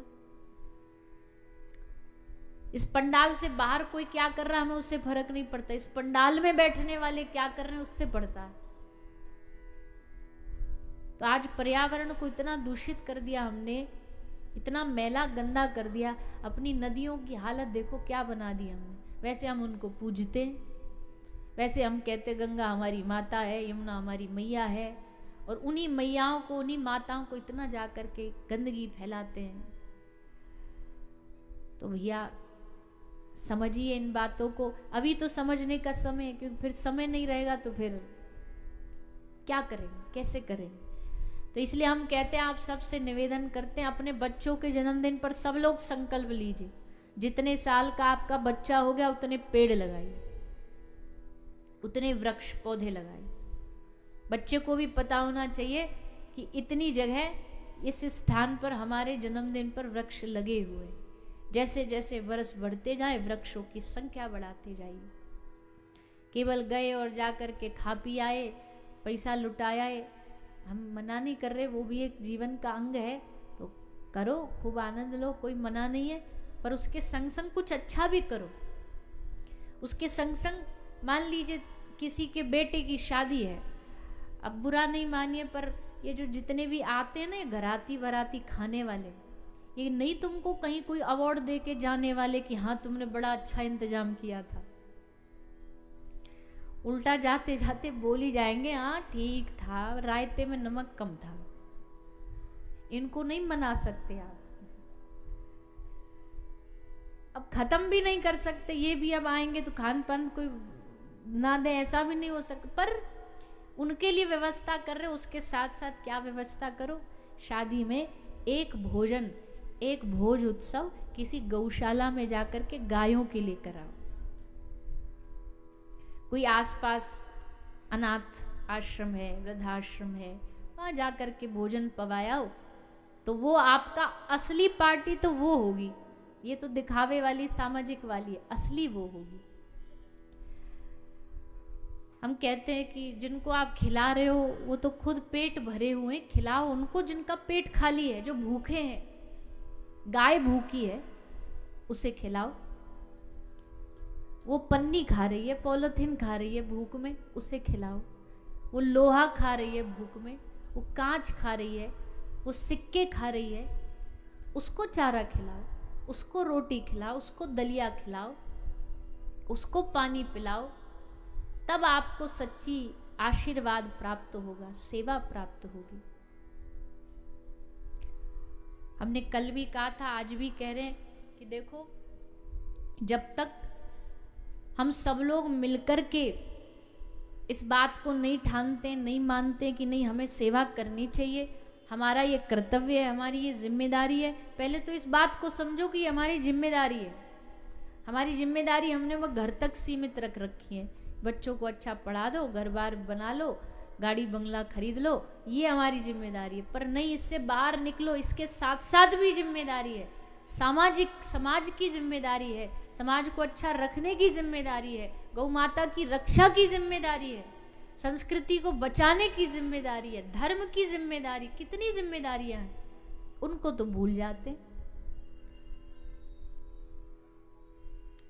इसलिए आज के समाज को देखते हुए सब मंचों से, सब उच्च श्रेष्ठ लोगों के द्वारा ये निवेदन जब किया जाता है कि भैया हमारी गौ माता किस तरह आज कष्ट पा रही हैं, दुख पा रही हैं, मर रही हैं। आप सब जो समिति वाले लोग हो यहाँ गोविंदगढ़ के, आप लोग तो आए भी हो हमारे अस्पताल जब कथा के विषय को लेकर के, तो आपने देखा होगा कैसे कैसे लोग निर्दयता से गौ माता को इतना कष्ट दे रहे हैं, इतना परेशान कर रहे हैं, मार रहे हैं। स्वार्थ वशीभूत, दूध देने के बाद घर से निकाल दी, दर बदर भटक रही है धूप ताप में, भीतर पानी तक नहीं जा रहा, कोई चारा नहीं है। ऐसे में वो कहाँ जाए, क्या खाए, क्या करे?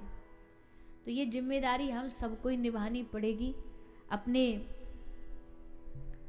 घरों से निकल करके बाहर गौ माता की सेवा करो। होते हम ये नहीं कह रहे, हर प्रदेश में, हर शहर में अपनी गौशालाएं होती हैं, वो बहुत सारे गौरक्षा दल होते हैं, युवा लोग भी जुड़ रहे हैं। पहले तो कतई नहीं था, अब तो फिर भी थोड़ा थोड़ा लोग जानने लगे कि गौ सेवा जरूरी है, गौ माता की रक्षा जरूरी है, क्योंकि गाय इस विश्व का मूल है। वेदों में लिखा है धरती 7 खंभों पे खड़ी है, धरती के 7 स्तंभ हैं, जिसमें पहला क्या है? गौभिर विप्रैश्च वेदैश्च। धरती का पहला स्तंभ है गाय। अब सोचो 7 स्तंभों पे, 7 खंभों पे गाय खड़ी, पृथ्वी खड़ी है, एक खंभा हटा दो तो धरती डिसबैलेंस होगी कि नहीं होगी? गाय कट रही है, इसका मतलब धरती ही डिसबैलेंस होगी। डिसबैलेंस का मतलब है यहाँ आपदाएं आएंगी, यहाँ विपत्तियां आएंगी, यहाँ वायरस आएंगे, यहाँ कोरोना आएगा, यहाँ भूकंप आएंगे, यहाँ तबाही आएगी, यहाँ सूखा पड़ेगा। ये सब डिसबैलेंस होना है पृथ्वी माता का। और इसका मूल कारण गौ माता है। मूल कारण तो खोज नहीं रहे भाई, इधर उधर भाग रहे हैं। तो भैया गौ माता का बचाव, हम तो एक बात बोलते हैं, गौ माता की रक्षा अपनी रक्षा है, किसी और की नहीं है। गौ माता की बचाव अपना बचाव है, क्योंकि वो बचेगी तो ही भविष्य में बच पाओगे। तो सब लोग संकल्पबद्ध होकर के, मिल करके गौ माता की खूब सेवा करिए, खूब उनकी जितनी आप खान पान कर सकते हैं। और धन ही जरूरी नहीं है, समय मिल गया और तन, हमको लगता है धन की सेवा तो बहुत लोग आसानी से कर देते हैं क्योंकि उसमें तो पैसा ही देना है। पर अगर आपके पास समय तो तन से सेवा करो। गौशाला जाओ, गायों के साथ थोड़ा रुको, उनके गर्दन पे हाथ फेरो, क्योंकि गाय आपसे प्रेम मांगती है। गाय में कितना प्रेम होता है, आप उसके गर्दन पे हाथ फेरो, ऐसे प्यार से एकदम लुढ़क जाएगी, सर एकदम ऐसे कर लेगी। इतना दुलार होता है, इतना लाड होता है। और इंसानों से ज्यादा पशु तो है ही है, उसमें भी विशेष जो गाय है उनको स्पर्श पता है, किसका स्पर्श कैसा है। अगर वहीं कोई उसको कोई कसाई छुएगा तो वो समझ जाएगी ये हमारे लिए खतरा है। और आप दुलार प्यार से छुओगे तो आपको तो अच्छा चलो, ये सारे प्रवचन सत्संग तो चलेगा, ये बताओ किस किस के घर में गाय है? ये लो जी, गई भैंस पानी में। इतनी बड़ी भरी सभा में हद हो गई। क्यों जी? मोटरसाइकिल तो होगी घर में, आजकल तो गाड़ी भी है घर में।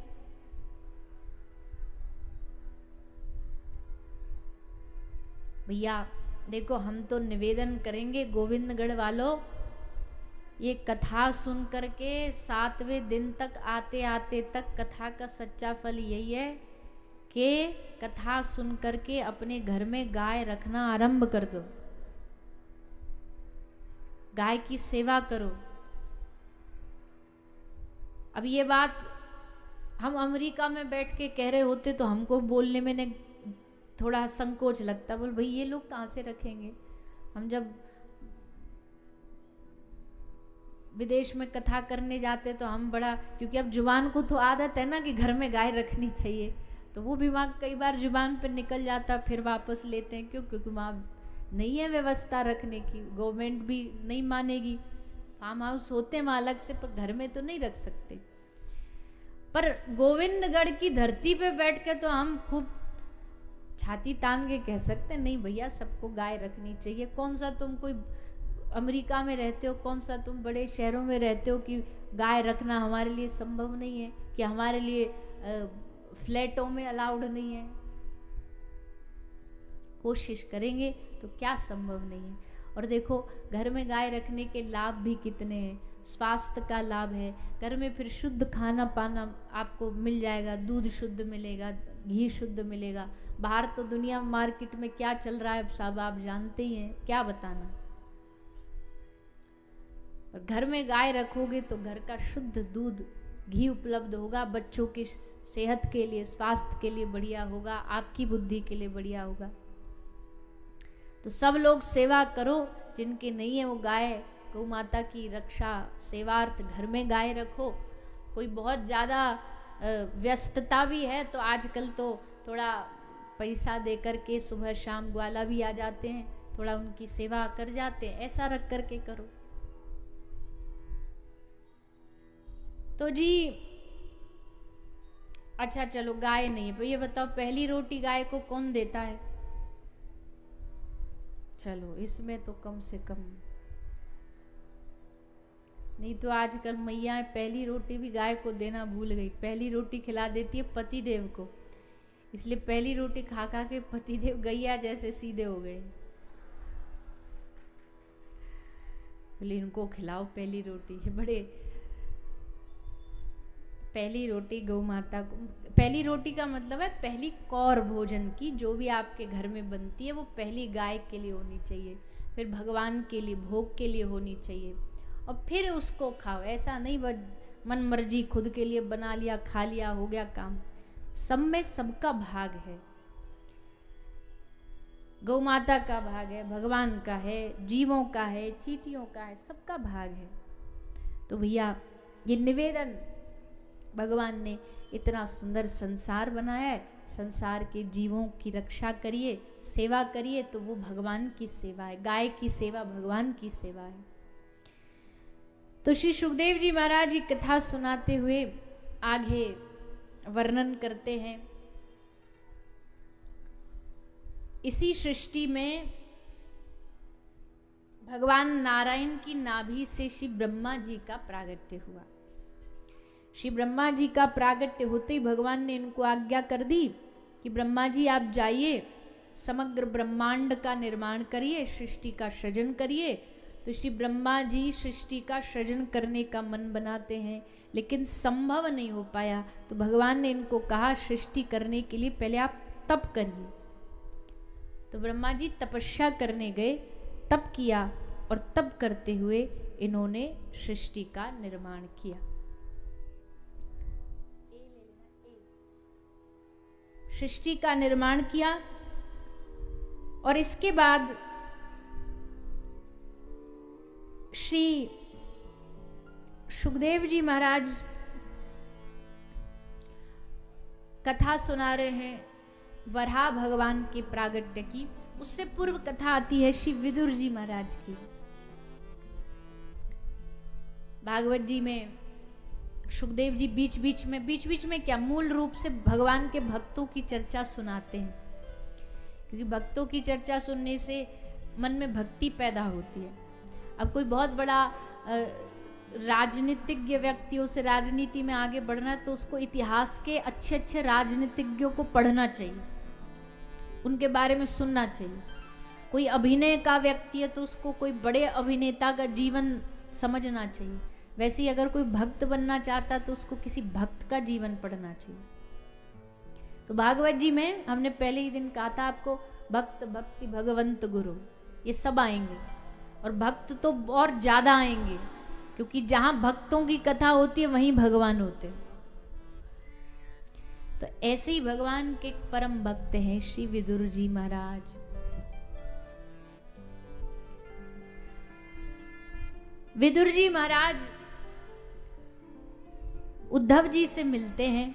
उद्धव जी से मिलन हुआ, विदुर जी तीर्थ यात्रा पर थे, दोनों का मिलन हुआ, बड़े प्रसन्न हुए, सत्संग शुरू हुआ। उद्धव जी विदुर जी से कह रहे, विदुर जी आप बड़े धन्य हैं। विदुर जी कह रहे ना ना ना, हम धन्य नहीं है, धन तो उद्धव जी आप हैं, भगवान कितना प्रेम करते हैं आपको। उद्धव जी कह रहे ना, धन्य तो आप हैं, बताओ आपसे ज्यादा भगवान किसको प्रेम करते होंगे। तो पूर्व की वो घटनाक्रम याद आया, जब श्री कृष्ण हस्तिनापुर आ रहे थे। दुर्योधन युद्ध के लिए मान नहीं रहा, युद्ध रोकने के लिए नहीं मान रहा। पांडवों ने भगवान से निवेदन किया, प्रभु एक अंतिम प्रयास आप भी करके देख लो, आप दूत बन के जाइए हमारा, और शांति दूत बन के हमारी ये बात रखिए। बस दुर्योधन को इतना समझा दो, युद्ध छोड़ दे, लड़ना छोड़ दे, इसके बदले हम पांडवों को 5 गांव दे दे, हम उसमें अपना जीवन चला लेंगे। तो आज श्री कृष्ण शांति दूत बन के हस्तिनापुर आ रहे थे। जैसे आए उससे पहले सूचना आई कि भगवान आ रहे हैं, प्रभु का आगमन होने जा रहा है हस्तिनापुर में। अब तो महाराज सब लोग बड़े प्रसन्न, प्रभु का दर्शन होगा, और दर्शन के साथ साथ क्या करेंगे, भगवान को अपने घर लेके आएंगे। सब लोग प्लानिंग करे बैठे। ब्राह्मण सोच रहे हमारे घर तो प्रभु आएंगे ही आएंगे, ऋषि महात्मा सोच रहे अरे हमने तो इतना त्याग किया जीवन में, हमारे घर तो आने ही आने। राजा महाराजा सोच रहे अरे हमारे जैसा वैभव भगवान को इन ऋषि महात्माओं की कुटिया में थोड़ी मिलेगा, हमारे यहाँ आएंगे। करेंगे। और दुर्योधन सोच रहा है कि हमारे यहाँ आ रहे हैं, हम देखो अब इसको क्या ठाट बाट से सेवा करके दिखाते हैं, इसे भी पता चले कि राजाओं का वैभव कैसा होता है। ये तो ठहरा चोर। ये सब अपने मन मन में भाव रख रहे हैं, लेकिन एक भक्त है जिसका भाव भगवान को सबसे प्रिय लगा, और वो भक्त हैं, कौन है? बोलो ना जोर से। विदुर और उनकी पत्नी विदुरानी। विदुर जी भगवान के भक्त पूर्व से ही हैं, यद्यपि इनके पूर्व जन्म की कथा आती है, किस प्रकार इनका पुनर्जन्म हुआ है। इनकी भक्ति बड़ी महान थी। इन्होंने भी युद्ध रोकने का प्रयास तो किया था, दुर्योधन को समझाने का प्रयास तो किया था, पर दुर्योधन माना नहीं। विदुर जी ने मन में विचार किया कि जो माने नहीं, समझे नहीं, उस स्थान को छोड़ करके चले जाने में भलाई है। ये हमारा अपमान करते रहे, इससे अच्छा इस स्थान को, महल को छोड़ दो। और विदुरानी को लेकर के विदुर जी एक कुटिया में भजन करने लगे, भगवान की भक्ति करने लगे। आज जब खबर मिली, सूचना मिली कि श्री कृष्ण आ रहे हैं हस्तिनापुर में, विदुर और विदुरानी के हृदय में उमंग आ गई, उत्साह आ गया। विदुर जी ने कहा, जानती है वो आ रहे हैं। विदुरानी ने कहा, अच्छा यहां तक इस कुटिया में आएंगे क्या? विदुर जी बोले, क्यों नहीं आएंगे, न्योता देना पड़ेगा तब आएंगे। बोले, न्योता कैसे देंगे इतनी भीड़ में? विदुर जी कहे, उनको न्योता देने के लिए कार्ड छपवाने की जरूरत नहीं है, उनका न्योता तो दिल से दिया जाता है। हृदय की पुकार ही न्योता है उनके लिए। जिसकी पुकार जितनी गहरी होगी, उसका न्योता उतनी जल्दी स्वीकार कर लिया जाएगा। तो दोनों पति पत्नी बैठ के दंपति भगवान को निवेदन करते, आग्रह करते, हे नाथ, हे प्रभु, आप हम पर कृपा करिए,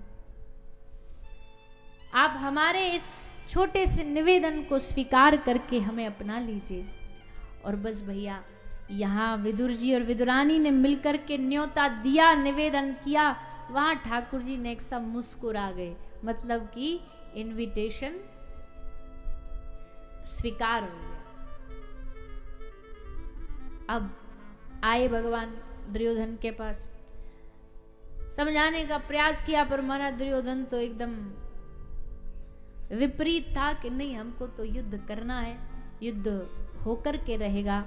ठाकुर जी भी जानते तो पहले से ही थे परिणाम, पर फिर भी भगवान ने चलो सोचा हम एक बार पुण्य के भागी तो बने, तो इसलिए भगवान ने ये शांति दूत बन के आए। अब प्रभु वापस जाने को तैयार हो गए। दुर्योधन ने कहा, भोजन करके जाइए। भगवान ने कहा, देखो पहले तो दूत का नियम होता है, दूत अगर कोई कार्य लेके आया हो और वो कार्य सिद्ध ना होता हो, तो उस दूत को फिर वहां रुकना नहीं चाहिए, कोई आतिथ्य स्वीकार नहीं करना चाहिए। हमारी निवेदन स्वीकार हो जाता तो शायद सोचते। और दूसरी बात रही हमारी दुर्योधन, तो हम अभिमान का नहीं खाते हैं।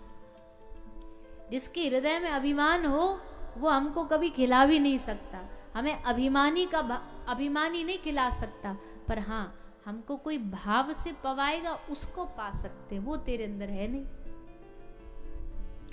इसलिए अब हमारे यहाँ से चला जाना बेहतर है। तो ठाकुर जी वहां से चले।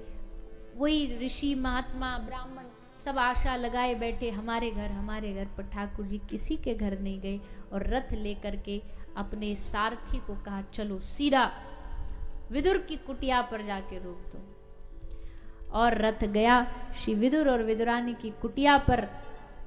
श्री विदुर जी तो वहीं बाहर ही थे कार्यवश, विदुरानी अकेली मैया घर पर थी। ठाकुर जी आए, आकर के दरवाजा खटखटाया, द्वार पर विदुरानी आई, दरवाजा खोला और जैसे खोला देखा सामने स्मित मुस्कुराते हुए श्री कृष्ण खड़े हुए। पहली बात तो जिनकी आपको आशा भी ना हो कि वो आपके घर आ सकते हैं, वो सामने आ जाएं आपके घर में, तो क्या हालत होगी। भगवान सामने आ गए। विदुरानी देख देख करके आनंदित हो रही हैं। कभी कभी प्रेम में ऐसा पागलपन चढ़ता है कि अब समझ ही नहीं आता करें तो करें क्या, हंसें कि रोएं, बिठाएं इनको, खिलाएं कि क्या करें। जुबान में शब्द नहीं बचते जिव्या पर। तो आज विदुरानी की वही दशा हो गई। इनको समझ ही नहीं आ रहा कि क्या करें। तब भगवान ने स्वयं भीतर गए, विदुरानी से मांगा कि हमको क्या भोजन पवाना है, क्या खिलाओगी। तब विदुरानी भीतर से केला लाई और केला लेके भगवान को भूलवश, प्रेम की भूल भी मजेदार होती है, तो भूलवश लेकर के छिलका भगवान को पवाती है, खिलाती है और भगवान बड़े प्यार से उसे आरोगते हैं। और भगवान ने दिखा दिया कि भैया बड़े बड़े महलों वालों के हम वश में नहीं हैं।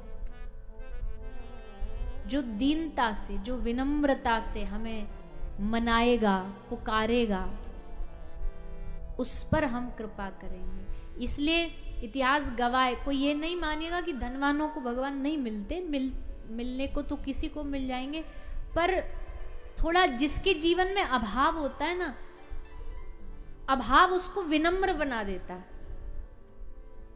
बहुत वैभवता अभिमान लाती है, पर जीवन में कोई अभाव होगा तो उसमें थोड़ी विनम्रता आ जाएगी। अरे हम तो कुछ भी नहीं, हमारे पास तो कुछ भी नहीं। और जहां वो विनम्रता आ जाएगी वहां भगवान आ जाएंगे। इसलिए श्री सूरदास जी कहते हैं, हे प्रभु, इस संसार में जिनका कोई नहीं होता उनके आप होते हो। कभी किसी को लगता हो ना, अरे भाई हमारी घर की स्थिति ठीक नहीं है, हमारे जीवन में तो कुछ है नहीं, कोई हमारे घर आता नहीं, कोई हमें प्रेम करता नहीं, उन लोगों को फिर भगवान की ये कथा सुन करके उन पे विश्वास करना चाहिए कि जिनके कोई नहीं होते उनके ठाकुर जी होते हैं।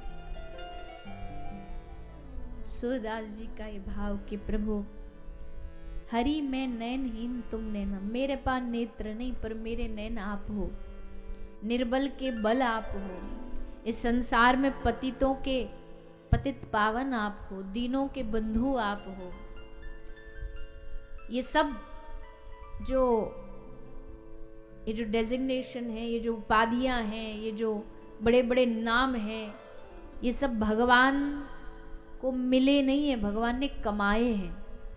पतितों को बार के पतित पावन बने, दीनों पर कृपा करके दीन बंधु बने, भक्तों पर कृपा करके भक्त वत्सल बने। तो हे प्रभु, अपने पतित को बेगी उबारो, नाम रटो दिन रहना।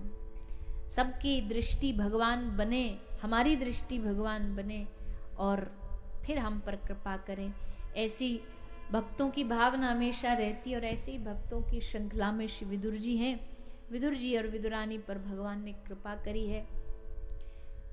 फिर प्रभु का वराह अवतार हुआ है, पृथ्वी को समुद्र से लाए हैं, मनु महाराज ब्रह्मा जी से उत्पन्न हुए हैं।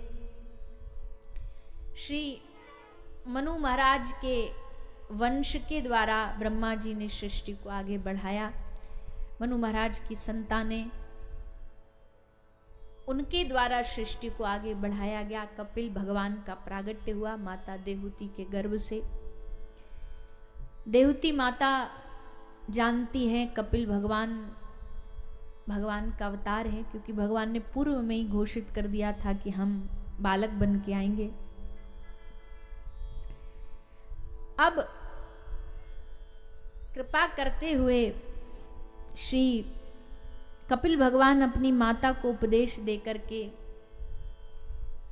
उनके हृदय के, मन के तापों का, संशयों का, जिज्ञासाओं का निवारण करते हैं। माता अपने मन की जिज्ञासाएं पूछती है, कपिल भगवान उपदेश देते हैं। तो कपिल देहूति संवाद भागवत में बड़ा सुंदर वर्णन किया गया है, हम उसको प्रणाम करते हुए आगे बढ़ेंगे। मनु महाराज की एक पुत्री है जिनका विवाह दक्ष प्रजापति के साथ हुआ और दक्ष के घर दामाद बनकर के भगवान श्री भोलेनाथ पधारे। दक्ष पूर्व से इतना खुश नहीं था भोलेनाथ जी से, और जब उसे एक दिन मौका मिला तो भोलेनाथ जी का भरी सभा में खूब अपमान किया। भोलेनाथ जी सुनते रहे और अंत में वहां से उठ करके चले गए। क्योंकि देखो, संसार में एक चीज है तो थोड़ी मुश्किल, पर जिसको आ गई तो वो बड़ा खुशहाल रह सकता है। और वो मुश्किल ही है, कोई हमको अपशब्द बोले, कोई हमको गलत शब्दों का प्रयोग करे, अब उसको लेना है कि नहीं लेना वो हम पर है। जैसे उदाहरण के लिए कोई जेब से 10 रुपया दे रहा, अब हमें लेना नहीं लेना हम पे है। हमने नहीं लिया, हमने मना कर दिया कि नहीं हमें नहीं लेना, तो 10 रुपया कहाँ जाएगा? जिसके हाथ में उसी के पास रहेगा। अब कोई हमें अपशब्द बोल रहा है, कोई हमें गाली दे रहा है, हमें नहीं लेनी, तो वो गाली किसके पास जाएगी? तेरा तुझको अर्पण क्या लागे मेरा। अब है तो बड़ी कमाल की बात, पर आती थोड़ा समझ में कम है।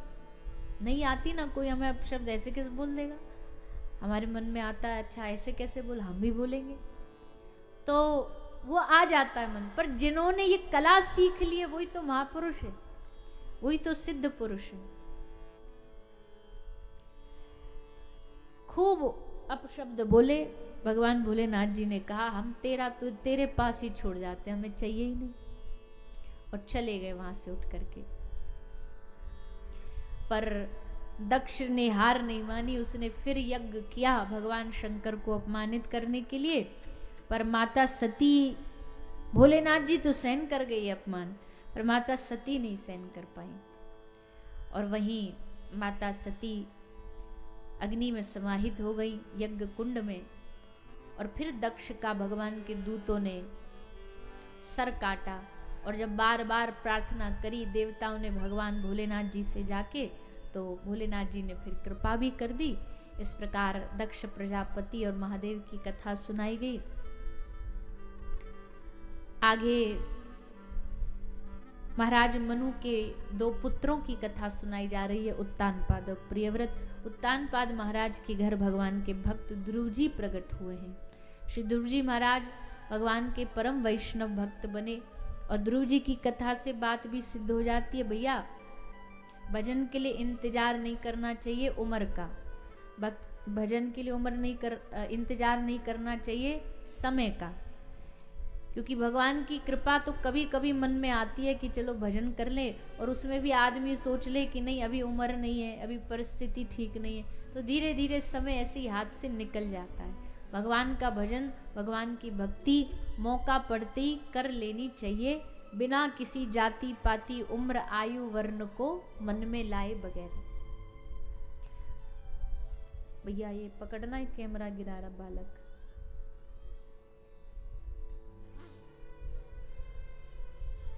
तो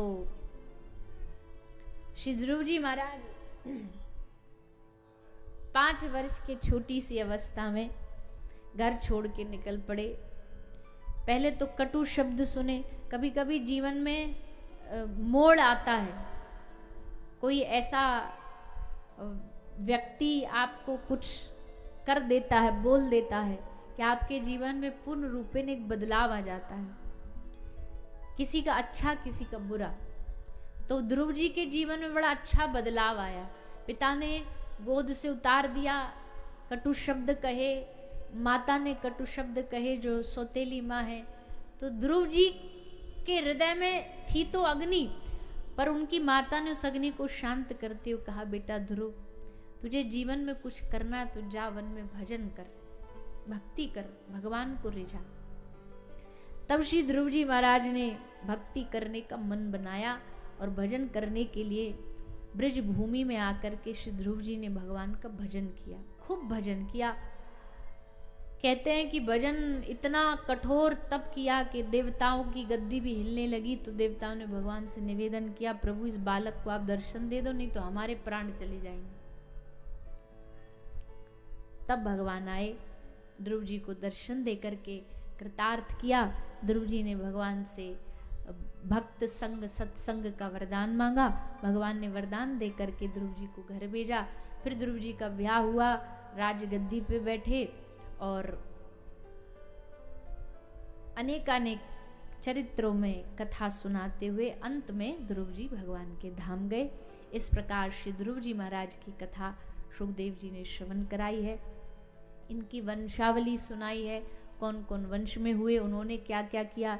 इसी वंश में राजा प्राचीनवरी हुए, अश्वमेध यज्ञ करते, अश्वों की बलि चढ़ाते। नारद जी ने आकर के समझा बुझा के इनको बताया, भैया कष्ट देने से कौन सुखी रह पाया भला दुनिया में। चाहे आप कष्ट इंसान को दो या पशु को दो, छोटे मोटे जीव जंतु कीड़े मकोड़े किसी को भी दो, उससे फल परिणाम अच्छा नहीं आएगा। किसी जीव को मारने से परिणाम अच्छा नहीं आएगा, चाहे आप कितना भी प्रयास करो। जैसे बहुत सारे लोग, अच्छा बड़े बड़े मर्डर तो कोई नहीं करता, कोई कोई की बुद्धि खराब है वही करेंगे, पर आम जन में भी एक छोटी सी चीज तो सब लोग करते ही हैं। एक छोटा सा मर्डर तो सब करते ही हैं। क्या करते हैं सोचो। एक बड़ा इस संसार में बड़ा एक ईमानदार जीव है, वो जब भी आपको काटने आता पहले कान पे भिनभिनाता है, सावधान हम पधार रहे हैं। अब वो जैसे आता सामने सोई पटाग मार देंगे। जैसे आया हाथ पड़ा हत्ते चढ़ा मार दिया। और इसको लोग बड़ा सहज समझते हैं। हमने कितनों को देखा, अच्छे अच्छे लोगों को सहजता में मारते देखा है। पर भैया ऐसा करना भी एक बहुत बड़ा पाप है, अपराध है, जीव हत्या है। तो आप बोलोगे भाई हम क्या हमें काट रहा है, हमें मार रहा है, तो क्या हम उसको करने दें? अपना बचाव कर लो, अपने बचाव के लिए हम मना नहीं कर रहे। अब सांप हमें काटने आएगा तो हम ये थोड़ी कहेंगे भैया काट ले जा। अपने बचाव के लिए तो हमें करना पड़ेगा। पर ये जो मौज मस्ती में वो तुमसे कुछ कह नहीं रहा, थोड़ा हट जाओ कुछ वहां से, या उसे थोड़ा हाथ मार के भगा दो, पर मारना कोई हमें नहीं लगता, हमारा ऐसा विचार है कि मारना तो ये तो एक पाप है, क्योंकि जिसके अंदर भी जीवात्मा है उसके अंदर भी अंश है भगवान का। उसे मारेंगे तो पाप का तो फल भोगना पड़ेगा। इसलिए प्रयास करें। ऐसी आदत कईयों की पता नहीं विचित्र आदत होती है, राह चलते कहीं चींटी दिख गई जबरदस्ती पाँव धरेंगे उसके ऊपर मौज में। पर ये मौज नहीं है भैया, ये बहुत आगे के लिए अपने जीवन में आप नरक का रास्ता खोल रहे हैं। प्रयास करें आप किसी के दया के भागी बने, किसी के कष्ट के भागी न बने। तो प्राचीन वरी को नारद जी ने आकर के समझाया, तब जाकर के इनकी मति में बात बैठी और राजा प्राचीन वरी ने वो यज्ञ को रोक दिया। आगे महाराज प्रियव्रत और उनके वंश की कथा सुखदेव जी के द्वारा श्रवण कराई गई है और भी प्रसंगों को सुनाया गया है। वो सब प्रसंग भी हम बड़े भाव और आनंद के साथ श्रवण करेंगे। पर आज के सत्र में जो हमने कथा को श्रवण किया है उसको विराम करेंगे और फिर कल की जो कथा की सत्र है उसका तो आप सब जानते ही हैं। सब कथाओं में भक्तों को इंतजार रहता है कि चौथा दिन आए, नंद महोत्सव हो, खूब आनंद लें, हम खूब गाएं, खूब नाचें। तो बड़ा उत्साह रहता है नंद महोत्सव का पूरे कथा में। तो कल वही दिन आने वाला है आपके बीच में, नंद महोत्सव होगा, खूब धूमधाम से गाएंगे, नाचेंगे, उत्सव मनाएंगे। सब खूब बढ़िया बढ़िया कपड़ा पहन के आई हो, पीरे पीरे बन के आई हो, पीरे पीरे कपड़ा पहन के आई हो, खूब माथे पे चंदन लगा के आई हो, जो लगे ब्रजवासी आए हैं, ठाकुर जी के उत्सव में आए हैं। और फिर हम यहाँ प्रांगण में कथा के विश्राम में नंद महोत्सव का आनंद प्राप्त करेंगे। भागवत के प्रसंगों के माध्यम से बहुत सारी कथाएं भी हैं, उनको भी सुनेंगे। तो आइए सभी थोड़ा विश्राम की ओर बढ़ते हुए कुछ अंत में स्वागत सत्कार है उनको श्रवण करेंगे और फिर हम सभी संकीर्तन करते हुए आज के इस सत्र को विराम की ओर लेके जाएंगे। सब बैठे रहेंगे, कोई भी खड़ा नहीं होगा, थोड़ा सा समय और है, उसके बाद सब आरती के बाद ही घर प्रस्थान करेंगे। जय श्री राधे। हम सभी ने आज तृतीय दिवस की पावन कथा का रसास्वादन किया, अपने जीवन को धन्य किया।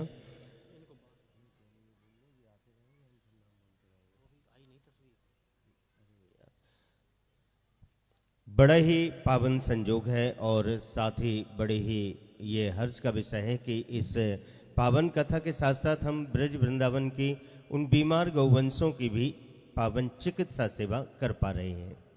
आज भी कुछ भक्त जुड़े हैं, उन सभी का मैं बहुत बहुत धन्यवाद करना चाहूँगा। उपस्थित हों तो नाम का उद्घोष कर रहा हूँ, निवेदन करूँगा शीघ्र मंच पर आकर पूज्य देवी जी से आशीर्वाद ग्रहण करेंगे।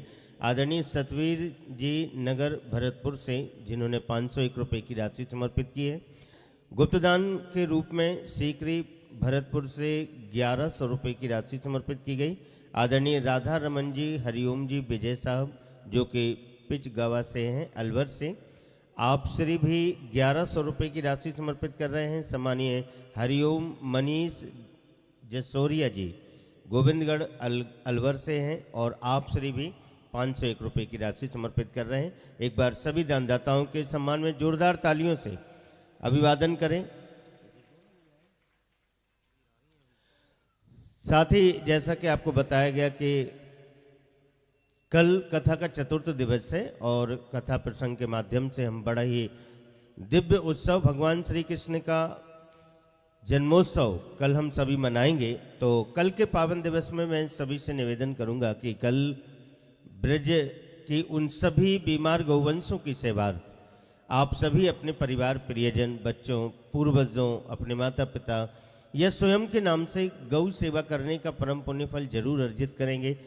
इस निवेदन के साथ मैं निवेदन करूंगा सम्मानीय बनेश सिंह जी मीना साहब, जो कि SHO है गोविंदगढ़ से, और बड़ा ही सहयोग इस कार्यक्रम में आपका रहा है। पूरी प्रशासन व्यवस्था लगातार सुचारू रूप से आप समर्पित कर रहे हैं। मैं निवेदन करूंगा सम्मानीय मीना साहब से कृपया मंच पर पधारें और भागवत जी की परम कृपा को प्राप्त करेंगे। सम्मानीय SHO साहब गोविंदगढ़, एक बार तालियों से सम्मान करें। सम्मानीय शिवशंकर जी रावत साहब से भी मैं निवेदन करूंगा, जो कि पूर्व जिला पार्षद हैं, कृपया शीघ्र मंच पर आएंगे और पूज्य देवी जी का स्वागत सम्मान करेंगे। सम्मानीय पार्षद जी शीघ्र मंच पर आए, आप श्री का भी तालियों से सम्मान।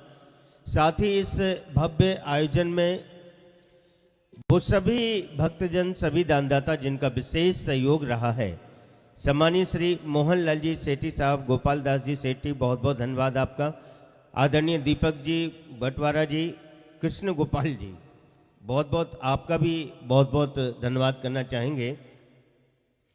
आदरणीय नित्यानंद जी, कपिल मिश्रा जी, आदरणीय बालकृष्ण जी, पुनीत जी मिश्रा, आदरणीय इंदरमल जी, मूलचंद जी, आदरणीय सुभाष जी मेठी साहब, निवेदन है कृपया आप सभी का बहुत बहुत धन्यवाद।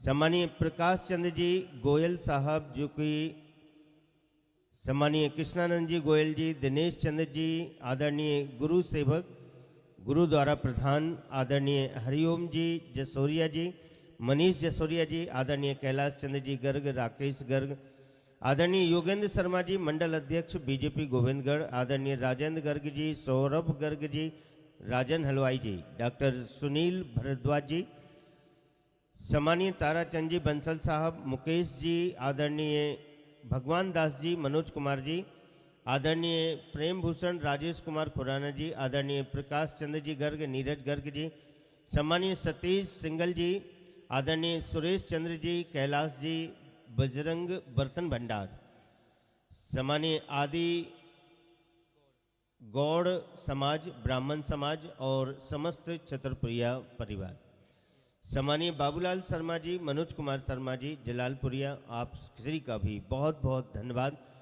ये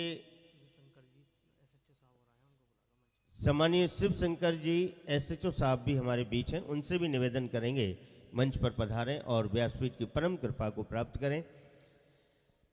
साथ ही मैं बहुत धन्यवाद करना चाहूँगा वो सभी सहयोगी गण जिन्होंने अपना अपना पावन सहयोग समर्पित किया है इस कार्यक्रम में, और साथ ही निवेदन करेंगे कि जिस सेवा के संकल्प को लेकर ये पावन सेवा गंगा आप सभी के बीच तक पहुंची है, बीमार गौवंशों की सेवार्थ भी आप अपना मन बनाएं। अपने हृदय में जो सेवा के भाव अंकुरित हो रहे हैं उन्हें गौ सेवा धाम तक पहुंचाएं। हमारा जो मुख्य कार्यालय है गौ सेवा धाम हॉस्पिटल का पंडाल में ही बिल्कुल सामने स्थापित है, जहां पर आप संपर्क कर सकते हैं, विस्तृत जानकारी ले सकते हैं, अपनी पावन सेवा समर्पित कर सकते हैं, अपना नाम अंकित कराएं। आपको जो रसीद या पावती दी जाती है उसे प्राप्त करें ताकि व्यासपीठ की परम कृपा आपको प्राप्त हो सके। कल भगवान श्री कृष्ण के जन्मोत्सव के पावन अवसर पर आप सभी से निवेदन है, सभी अपने परिवार प्रियजन के नाम से ही कुछ ना कुछ पावन सेवा बीमार गौवंशों की जरूर करेंगे। आइए हम सभी कथा विश्राम की ओर बढ़ते हुए दिव्य संकीर्तन का आनंद लेंगे। सभी से निवेदन है विश्राम आरती के बाद ही आप सभी प्रस्थान करेंगे। एक बार सभी लोग दोनों हाथ उठा के जयकारा बोलिए वृंदावन बिहारी लाल की, श्री राधा रानी सरकार की जय। श्री कृष्णा, जय गौ माता। श्री राधे। आइए सभी थोड़ी देर भगवान नाम संकीर्तन गान करते हुए भाव और श्रद्धा से।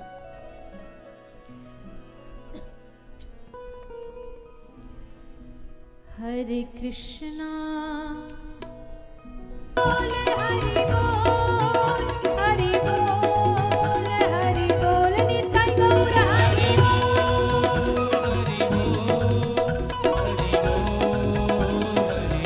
निताई गौर हरि बोल, हरि बोल, हरि बोल, हरि बोल, निताई गौर हरि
उठाकर हरे कृष्ण महामंत्र का जाप करेंगे।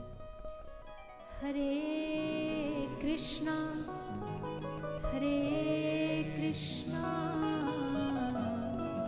कृष्णा कृष्णा हरे हरे, हरे राम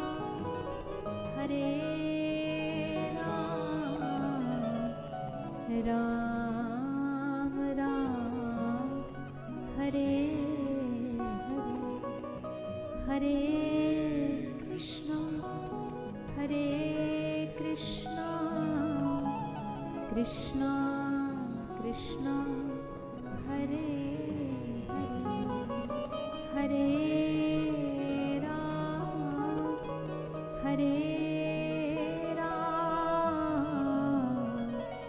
राम राम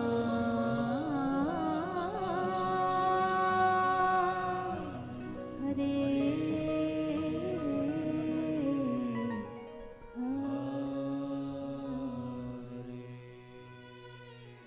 बोलिए श्री वृंदावन बिहारी लाल की, श्रीमद् भागवत महापुराण की, श्री व्यास जी महाराज की, श्री सुखदेव जी महाराज की, गौ माता की, सत्य सनातन धर्म की जय जय श्री राम, जय जय श्री राम, जय जय श्री राम। निताई गौर हरि बोल।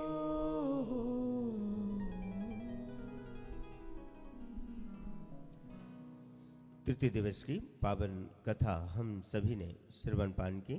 आइए हम सभी भागवत जी के दिव्य मंगलमय विश्राम आरती की ओर बढ़ेंगे। आरती के लिए कथा के मुख्य यजमान के रूप में श्री श्याम सखा मंडल समिति गोविंदगढ़, मुख्य यजमान श्रीमती कुसुम जी, श्री मुकेश छतरपुरिया जी, पूर्व जिला पार्षद छतरपुरिया परिवार, साथ ही सम्मानीय एसएचओ साहब से भी निवेदन है कि मंच पर पधारेंगे, आरती में सम्मिलित होंगे। आप सभी भक्तवृंद अपने यथा स्थान पर खड़े होकर आरती का दर्शन करेंगे। अपने मन व हृदय में विराजे राधे गोविंद सरकार का सभी ध्यान सुमरन करें और ताली सेवा करते हुए आरती का आनंद लें। एक बार सभी लोग दोनों हाथ उठा के जोरदार जयकारा बोलिए वृंदावन बिहारी लाल की, श्री राधा रानी सरकार की जय। श्री कृष्ण, जय गौ माता। ओम ज्वालामालिन्यै नमः, रत्नेश्वर्यै नमः, सर्वोपचारार्थकं दक्षतपुष्पाणिं समर्पयामि। ओम नितगं हवेः प्रजननं मे अस्तु दशवेदगं सर्वगणगं स्वस्तये आत्मा शनि प्रजा शनि पशु शनि लोक शन्य भय शनि अग्निः प्रजां बहुलां मे करोत्वन्नं वयोरेतो वसमासो धत्ता। श्री बांके बिहारी तेरी आरती गाऊं,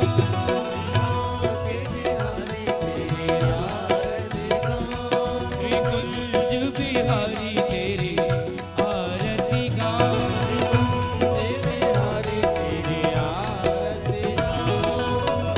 आरती गाऊं प्यारे आपको रिझाऊं, आरती गाऊं प्यारे आपको रिझाऊं, मैं आरती गाऊं प्यारे आपको रिझाऊं।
पुष्पादिबन्धनम् आरोग्यार्थे आत्मादिबन्धनम् मन्त्रपुष्पाञ्जलिः।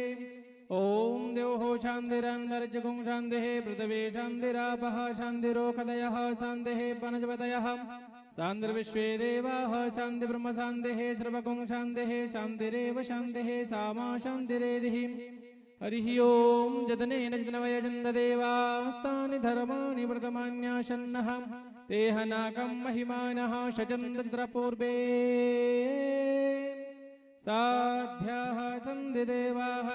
हरिः ॐ एकदन्ताय विद्महे वक्रतुण्डाय धीमहि तन्नो दन्तिः प्रचोदयात्। हरिः ॐ तुलसी पत्राय विद्महे विष्णुप्रियाय च धीमहि तन्ना श्रीवृन्दः प्रचोदयात्। सेवन्तिकावकुलचम्बकपाटलाब्जे पुन्नः गजाति करवीररसाले पुष्पै बिल्बप्रवाले तुलसी दलमञ्जरीभे त्वां पूजयामि जगदीश्वर मे प्रसीदा। नानासुगन्धपुष्पाणि यथा कालोद्भवानि च पुष्पाञ्जलिर्मया दत्ता गृहाणा परमेश्वरः। मन्त्रपुष्पाञ्जलिं समर्पयामि श्रीमद्भागवत महापुराणपुरुषोत्तमाय नमः। बोलिए भागवत महापुराण की, वृंदावन बिहारी लाल की, व्यास जी महाराज की, सुखदेव जी महाराज की, राधा रानी सरकार की, सदगुरुदेव भगवान की, श्री राधे गोविंद सरकार की, श्री राधे श्याम सुंदर भगवान की, गौ माता की, गौ सेवा धाम की। जय जय श्री राधे, जय जय श्री राधे, जय जय श्री राधे श्याम। निताई गौर हरि बोल।